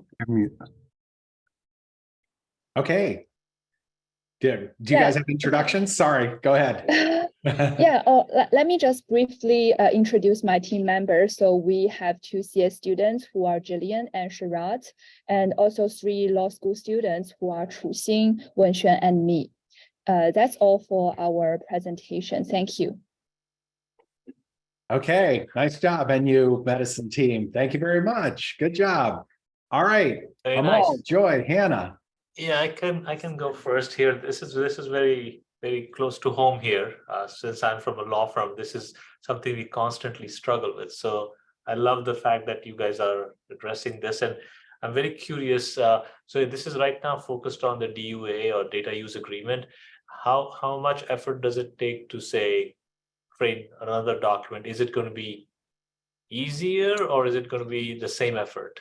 Like how much is it married to the same document? I'm sorry, are you asking? So let's say we have to do a different document, right? For another, instead of DUA, you want to do something else. Okay. What would be the complication? Like, is it dependent on, so you have 9 or 10 things on the right hand side, right? You guys have picked out. So if we give you a different document, will the process be exactly similar, or are there nuances that was good for you guys to do it with the DUA, but not good to do with an NDA, let's say? Most of the key terms that we're searching for in with our current parser is specific to data use agreements, specifically medical data use agreements. So I would imagine you could take a similar approach for other sorts of legal documents, but we definitely tailored our product to be very specific to data use agreements and more specifically Northwestern's requirements for data use agreements. Yeah. And we would have liked to maybe have some more nuance with the being able to have like more feedback, but we got the DUAs from the OSR a little bit late, so for most of this project we were working off DUAs that we found online, like sample DUAs. So yeah, if we had more time, maybe we could have incorporated that as well. Gotcha, understood. I'll let my co-panelists go ahead, and then I'll come back with another question I have. I love the green and red. You know, I think this is exactly the kind of analysis that is so valuable. Yeah. But is the green could become green just because language exists around that, or are you actually comparing it to some exemplar language? That is, you know, yes, we have a publishing clause, or is it green because it's a publishing clause and it conforms with the Northwestern Standard? So we use regular expressions to check whether or not a specific clause is included. So to address that specific question, it would not say that the law and jurisdiction requirement is being met if just Illinois showed up in the address of one of the entities or something like that. We are looking for specific words occurring in a specific sequence, but there is enough flexibility that if the language changes a little bit. Let's say instead of saying conforms to Illinois state laws, it instead says abides by Illinois state laws, or it says laws of the state of Illinois. It's broad enough that it can say yes, any of those clauses agree with what Northwestern Medicine has laid out, which is what they need, but it wouldn't pick up on just the word Illinois, say, and just check that requirement off. And I have one other UI question, which is, I like the color coding. That works very well for me. Could I have, like you said, there was something that was yellow that was missing. You didn't see any yellow, but could I have clicked on yellow over in the legend? And if there had been yellow there, would it taken me to the first instance of yellow in the document? We did not have that functionality, but I do like that idea. That would be something really good to implement in the future. Thank you. Hi, I have something to add that according to your question, that instead of just a noise laws or the regulations, we also get a playbook of data use agreement from the OSR, which listed a lot of preferred language. So that's also which we need to comply with. Thank you. A lot of sense. While we're praising your use of colors, I also enjoyed all of the different color coding, and especially the green and red. And I think that's a helpful clarification as to how you were landing on that. I liked what you said about in the future suggesting preferred language, and I think my mind wanted a third column. So there's requirement satisfied, not satisfied, and then like a fix or remedy this, and you just click the button if it's not satisfied, and then maybe it generates the data use agreement with highlighted changes or additions to the language, and then once you've added it into the email system, it can just send it off automatically so that you're not manually adding in all the preferred language. But yeah, I think this seems very, very useful. I think I have a similar comment like Hannah you have, which is what I was going to bring in. So, you guys, is the ability to edit in place. Like I saw Jillian was, dragging the sample document. So you have to go out, make the edits, and then come back. So one of my feedbacks was, if we could edit in place, that would be ideal. So I don't know how difficult it is to do. It's easier for me to ask, but as a future feature, you can take that in. Absolutely. Yeah, that's a good suggestion. Thank you. Yeah, thanks for your suggestion. Actually, like in a long run, I think we would also do suggested modification of the terms and the language of the contract to meet the Northwestern's requirement. So I think it's a really helpful suggestion. Thank you. Yes, we already did some. Okay, nice job, NU Medicine team. Thank you for that. Good questions, good discussion. All right, we're down to our last team, our second Law Center for Better Housing team, and they were working specifically on the Rentervention chatbot project. Law Center for Better Housing Rentervention team, take it away.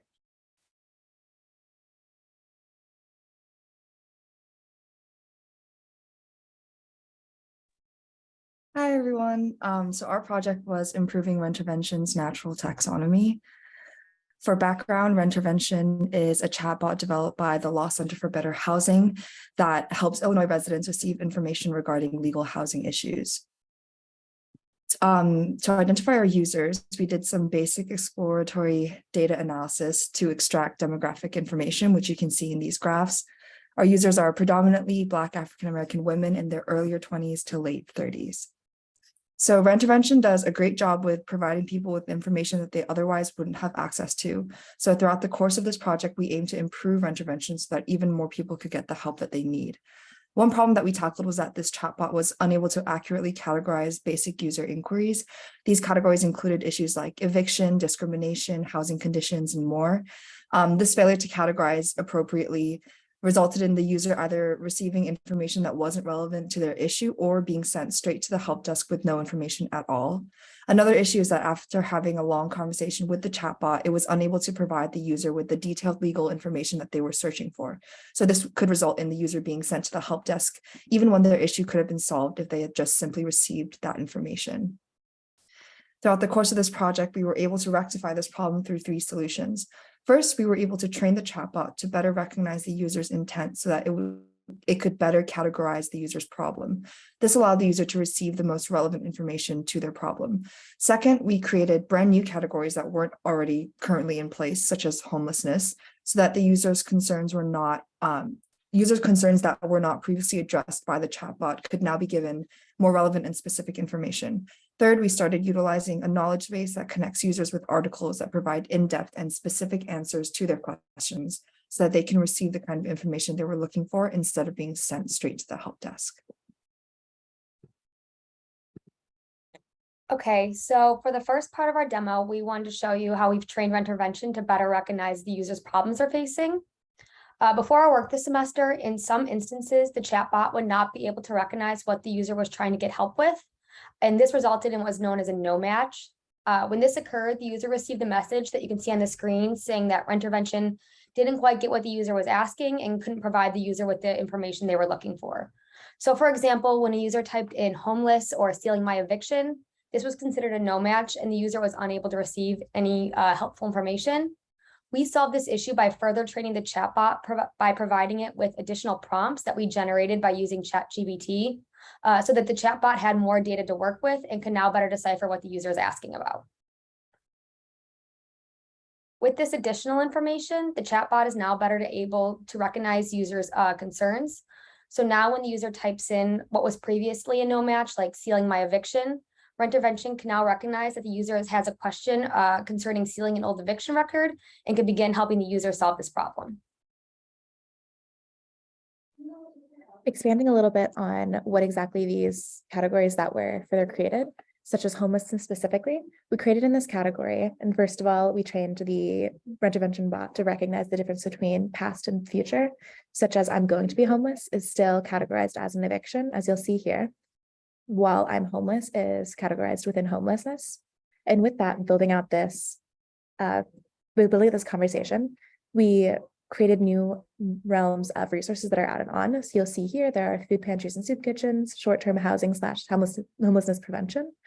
And so if you click food pantries, it'll give you a list of resources. Since Rentervention is specific to Illinois and especially Chicago area, it'll do Illinois, Cook County, and Chicago. But if we were to have gone into short-term housing instead, it would ask for the location of specifically a zip code to provide more specific and relevant resources to the user. And once again, if you need more help or whether you solved a problem, it will give you the option of going further to the help desk. I will pass this over next to Sid, who will expand a little bit on the knowledge bot that we mentioned, adding in a little earlier. Thank you, Tiana. So let me just get this open. Alrighty. So let's say I want to learn about going to court for eviction. I think it's pretty cool that Rentervention has the ability to answer this question in the first place. It's really one of a kind. It uses machine learning to start figuring out exactly what question I'm asking it so that it can give me the right solution. But as you can see, it needs to ask a lot of questions to get to that answer. And it would be nice if this conversation could be a little shorter. Looks like it's found me a program that might be helpful. That's awesome. Let's go check out this website. It may have been pretty hard to find this website in the first place, so we're off to a good start. But if we scroll through this website, I'm noticing that it might not be very specific to my context. It might be a little too general, and I think it would be really helpful if I could learn a little more about my rights as a tenant or about specific legal procedures. So let's head on over to a demo to see how we have tried to solve this. So I'm going to ask it the same query over here, and this is a test bot that can be integrated into the final Rentervention chatbot eventually. What it's doing over here is that it's querying the public Rentervention knowledge base, which is this really useful resource with a lot of different articles with specific answers to questions that tenants may have about their rights, about legal procedures. So if it finds an article that is relevant to my search, then it's going to go ahead and fetch it and summarize it using ChatGPT. So let's go ahead and see what happens when I click on continue.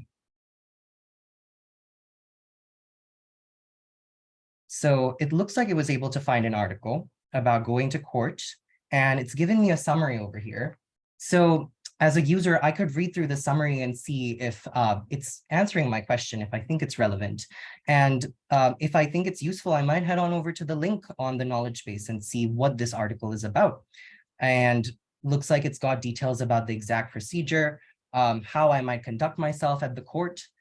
And if it felt like it didn't really answer my question, it's provided 2 more links to articles. So I might check those out. If I'm still feeling unsatisfied, it can always refer me to the human help desk where I can get assistance from a human. But we're hoping that with this new functionality, it can provide more detailed answers to the questions that people may have. And that it'll feel more like you're having a conversation with a human being who knows the answer to what you're asking it.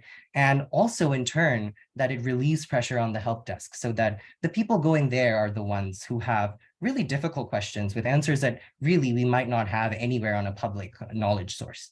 I'm finally going to pass it over to Jan, and she is going to talk about our next steps. So we have attempted to make intervention more conversational and informative by adding the knowledge base box. We would like to summarize sources of legal information beyond the intervention knowledge base. To extend accessibility to the chatbot, we added resources for homeless populations. We would like to continue extending accessibility to more user groups, such as residents outside of Chicago.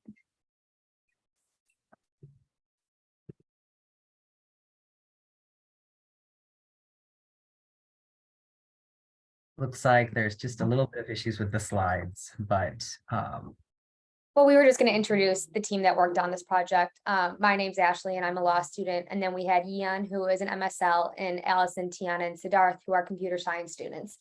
We also wanted to give a special thanks to Connor Malloy from the Law Center for Better Housing, who helped us with this project.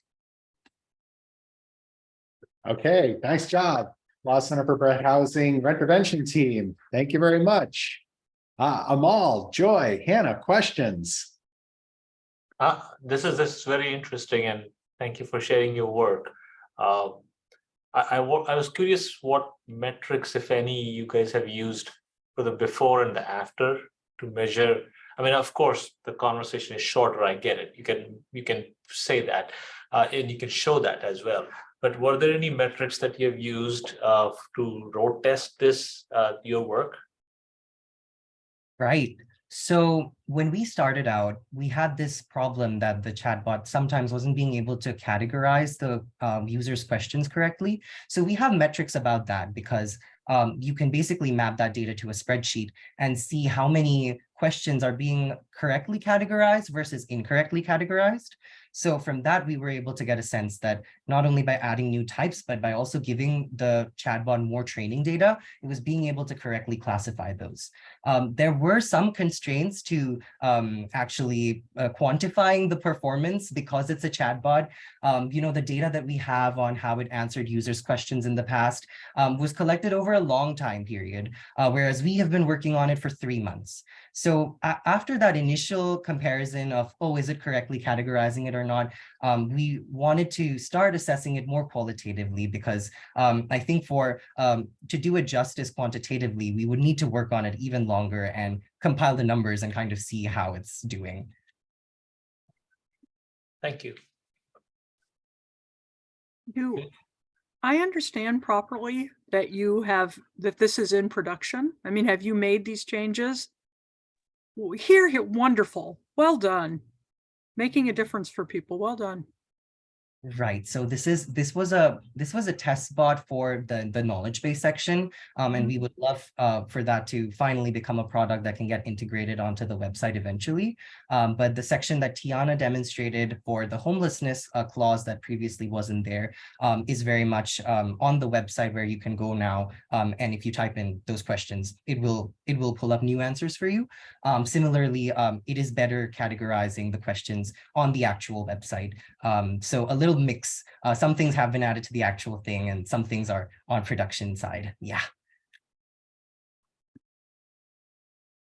Excellent. I want to second that. Thanks. That's very exciting. And one of the things that you mentioned that I'm very excited about is the tense of speech, because that is very challenging with identifying people's issues. And you were really clear about the difference between I am experiencing homelessness and I am about to be homeless, and what the very different branches point to in terms of how people can be helped with those issues. So I'm wondering, since it is integrated now, so how does that work in conjunction with, are you still using Dialogflow? This might be a question more for Connor. I don't even know. How is that working with the rest of the classification systems that Rentervention uses? I think I might be able to answer a good bit of that. So yeah, we are still using, at least up to my awareness, we're still using Dialogflow. And so with that, Dialogflow, I don't know how familiar you are with it, but it separates all of them within categories. So if a question is answered, for the most part, it asks like, so if I said like, oh, I'm homeless, it'll ask, am I correct in saying you're homeless? And if you say yes, it marks that as a correct answer, and it'll like retrain itself within that. And if you mark as no, it'll try again. But so with that, it was just an aspect of continually training. So after we had it added in the homelessness aspect of making sure we trained both homelessness as well as eviction, with having that past and future until Rentervention could consistently tell them apart. And that was, once again, I think we mentioned a little bit earlier that we used ChatGPT to kind of create so many instances of saying the same thing with different, like slight differences in wording, to make sure that Dialogflow had enough training sentences there. I see. Okay, that's really helpful. Thanks for clarifying. And how laborious would that process be as you identify other issues that aren't being classified properly or at all, to train Dialogflow using the ChatGPT? Is that simple at this point? I don't think I would consider it laborious at all. I think a little bit is like finding the specific issues. Like Dialogflow references every single like response it's had.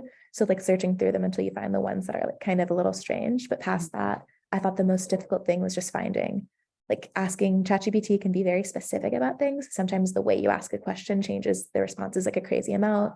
We had a lot of different times in which we'd ask ChatGPT. So it's not only was I putting in like 1,000 ways to say I'm homeless or something like that, it'd be like 100 ways that someone who might not have had a college degree might say it, someone who might be from like this area, someone who's not an English first language speaker, like the ways in which all different populations might say it. But I wouldn't say laborious, is just a little bit difficult to figure out all the specific ways you should ask the question to make sure everything and everyone is represented. Got it. Thank you so much. This is really exciting.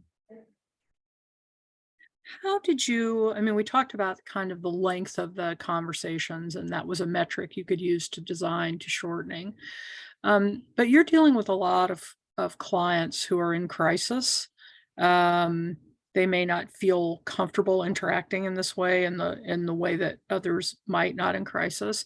So how did you determine and prioritize which of the available enhancements to begin working on? Right. Absolutely. I think it kind of began by analyzing the different categories that we already had in place. And I think what immediately struck us as pretty urgent was if someone was kind of coming to the chatbot with problems of discrimination, say my landlord is discriminating against me, sometimes the chatbot was incorrectly classifying that as an eviction problem. And so I think rectifying that is something we chose to prioritize right from the start. And again, I think it's kind of that aspect, that laborious aspect that Tiana mentioned, of going through each of those queries and exactly seeing which one seems like it might need more attention. So I think the whole workflow kind of followed that process of looking at the queries and seeing this is the one it seems pretty urgent and it's not being answered currently by the chatbot. After we got the clause for discrimination working better, I think we moved on to kind of more general problems. There were some more minor quirks, as if you wanted to get information about eviction versus you want to seal an eviction. Those are two very different things, but the way Dialogflow treats things, it might look at sealing an eviction and say, okay, you're talking about getting evicted. So kind of looking through those queries and dealing with it on a case-by-case basis was, I think, the best approach overall. Thank you. I think that also kind of circles back to the first question about like metrics to determine like how successful our changes were, because in the beginning we like did EDA just to figure out what queries were being mapped to what categories. And so we did it again, like after we made all our changes, and it was hard to compare like numbers just because of the scale of the samples, but we did see that like a lot less no matches were being categorized. And so like past queries were being like categorized correctly after we fixed discrimination and stuff. Okay, nice job, Law Center for Better Housing Reintervention team. Okay, so that was our last presentation, but we want to hear from our panelists, and then my colleague, Professor Hammond, and I have some brief closing remarks as well. Why don't we just go in alphabetical order? Amal, Joy, and Hannah. Amal, we'll start with you. If you could just provide some remarks on what you saw, what should our students take away from this? Would love to hear your thoughts. Sure. So this is my third or the fourth year attending this forum, and finally my dream was answered. I was asked by professors to be on the panel. I'm just kidding, but I have seen this, and really this has become very, very, very, very inspirational. Like just going through all the sessions we saw today, I mean, it's amazing, and I'm delighted that so much of ChatGPT work has already gone through, which is a hot topic in the legal space right now, as probably all of you know. So very happy to see that. And the ideas are amazing. I mean, literally, I've been begging professors to, give this IP over. I'm just kidding again, but like, this is amazing. We should probably do more of this collaboration. I'm actually, this should be more than a semester. This is amazing work that you guys are doing as students, of course. This is all your hard work. But the direction you're getting from your sponsors, the companies and the organizations that are sponsoring you, the whole idea that was conceived by Professor Hammond and Professor Lina, it's brilliant. I mean, bringing different disciplines together is where innovation happens. That is exactly how innovation happens. You put in law, you put in tech, you put in common sense, you put in sponsors, you give a problem, and out comes something in 3 or 4 months, right? Brilliant. So I'm amazed at how fast you guys can do it. I'm not going to pitch anything, but it's amazing. I mean, you guys are doing fantastic. I mean, it's amazing stuff. And thank you so much for inviting us to view this, to watch this, and also to comment on the questions. So thank you. Thank you, Amal. Thank you for joining us. Joy? I just want to echo what Amal said, and also something he said earlier. We're also relieved that lawyers aren't being replaced. Thank you, for reaffirming my faith in the value of lawyers, which I have. But one of the things that I get asked a lot is, where is it that ChatGPT and other generative AI technologies will fit in the legal technology landscape? And I think there were a few areas that you all pointed up, which is very fruitful for discussing the future of these technologies.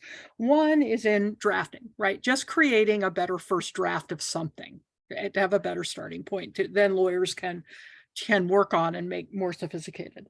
The second one is analysis for patterns and detailed analysis. A third was easier access or concatenation of data sources. Several of you had solutions that were really focused on that. That takes something, we use the word laborious and makes it much easier, makes that data accessible so we can get to work with it and making data-driven decisions. And I've been really, really interested in the way that you've been using this technology to fill gaps. To fill gaps in information. I thought it was very impressive. One thing that came to light for all of us to think about is the importance of data being fresh. There's an old expression of my era called garbage in, garbage out. And if the data's stale, you're never going to get the outcomes you want. So building in that sense of keeping the data current, that not only is the model learning, but the data the model is learning from is current, is something to build into all this. That really came to mind. But the last thing that I want to say is I was thoroughly impressed by the level of problems you chose to solve and the way in which you went about solving them. And I just thought that was terrific. So thank you so much for including me. This was a wonderful afternoon, and I hope to have the opportunity to do this again soon. Thank you very much, Joy. Hannah. Yeah, I could not agree more with what Amal and Joy have both said, and this has been just such a pleasure to be a part of today and in past years, and to see what you all have been up to. I will say, sort of echoing what Amal said at the beginning, I've been a part of this in different capacities over the years, and you all are entering it at such an exciting time, because the quality of what you all can pull off with the state of technology today is light years beyond, where things have been at in previous years. So it's a very exciting time to be exploring these different things, and I'm glad that you're choosing to learn and teach in this particular moment, and that you're choosing to apply it to the particular areas that you are. The things that I think haven't changed and that you all did a great job of are paying really close attention to what your clients are looking at, and not solving problems with a tool that you think is cool or trendy, but really attending to the specific needs and problems and challenges that you're trying to address from the people who are working on the ground. And having worked very closely with Connor and the Law Center for Better Housing in particular, I can tell that, at least with those two projects, I know how closely you were staying to what the issues of the day really are. So I really commend you on that, and I'm sure that that is true of the other projects as well. So it's just, a breath of fresh air to see how much you're paying attention to the real needs that are out there.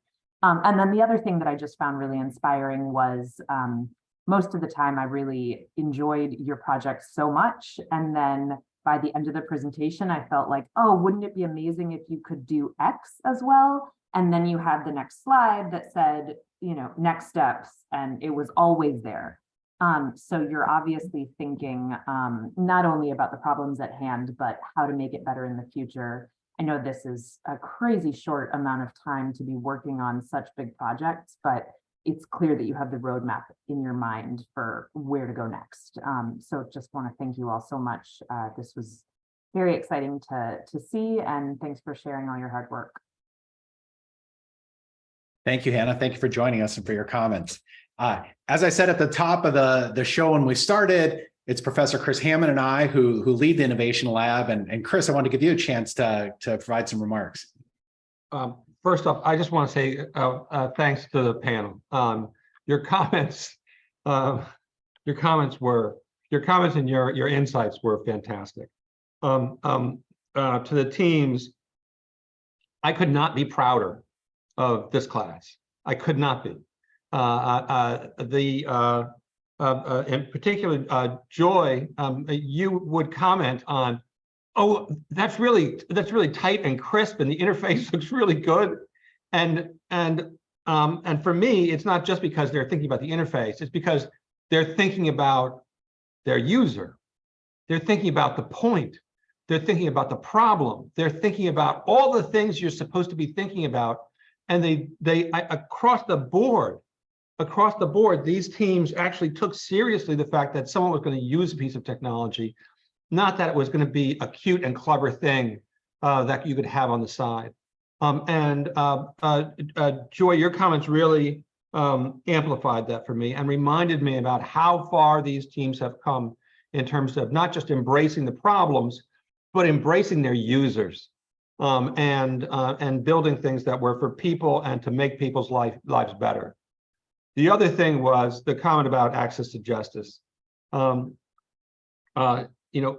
in those places where the systems themselves were not aimed at that particular access to justice problem, there is an awareness in these teams of the impact that their technologies might very well have in the world, and how, in fact, they should be thinking about, no matter what they're building, how they need to build something that will improve the way we do our work, the way we think about our goals, our values. And again, I'm stunned by how well these teams have embraced this. So, and then finally, the relevance of the problem space. These are cross-functional teams.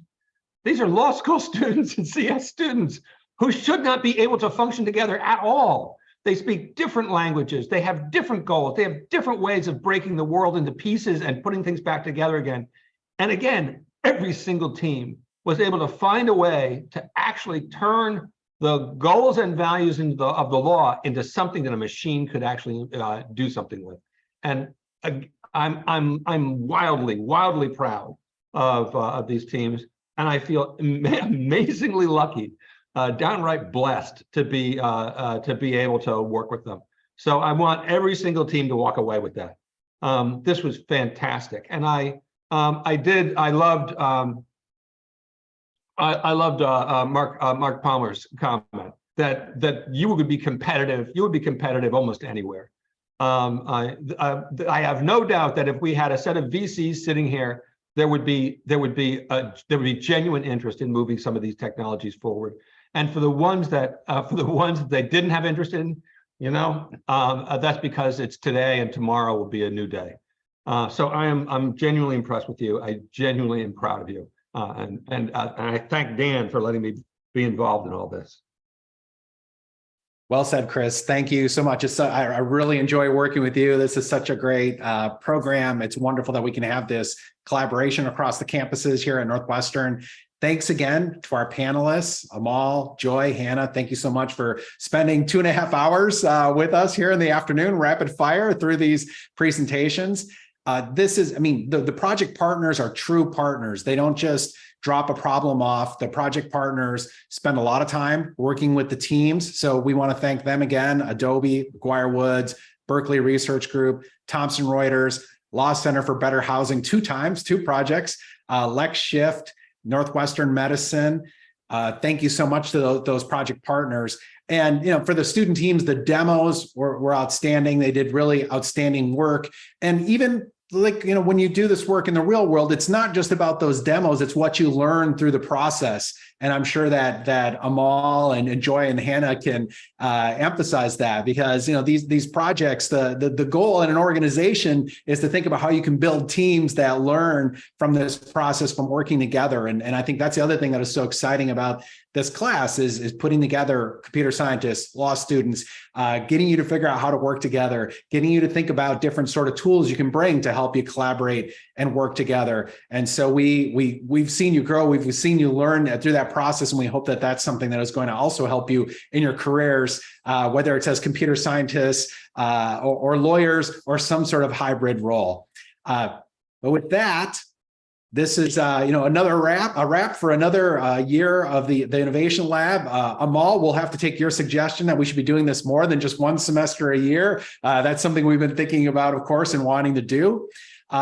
And thank you again to the students. We're really proud of you. We really appreciate all the hard work that you've done. It's been a joy to work with you. So thank you all very much. Take care, everyone. We'll see you again soon. Bye.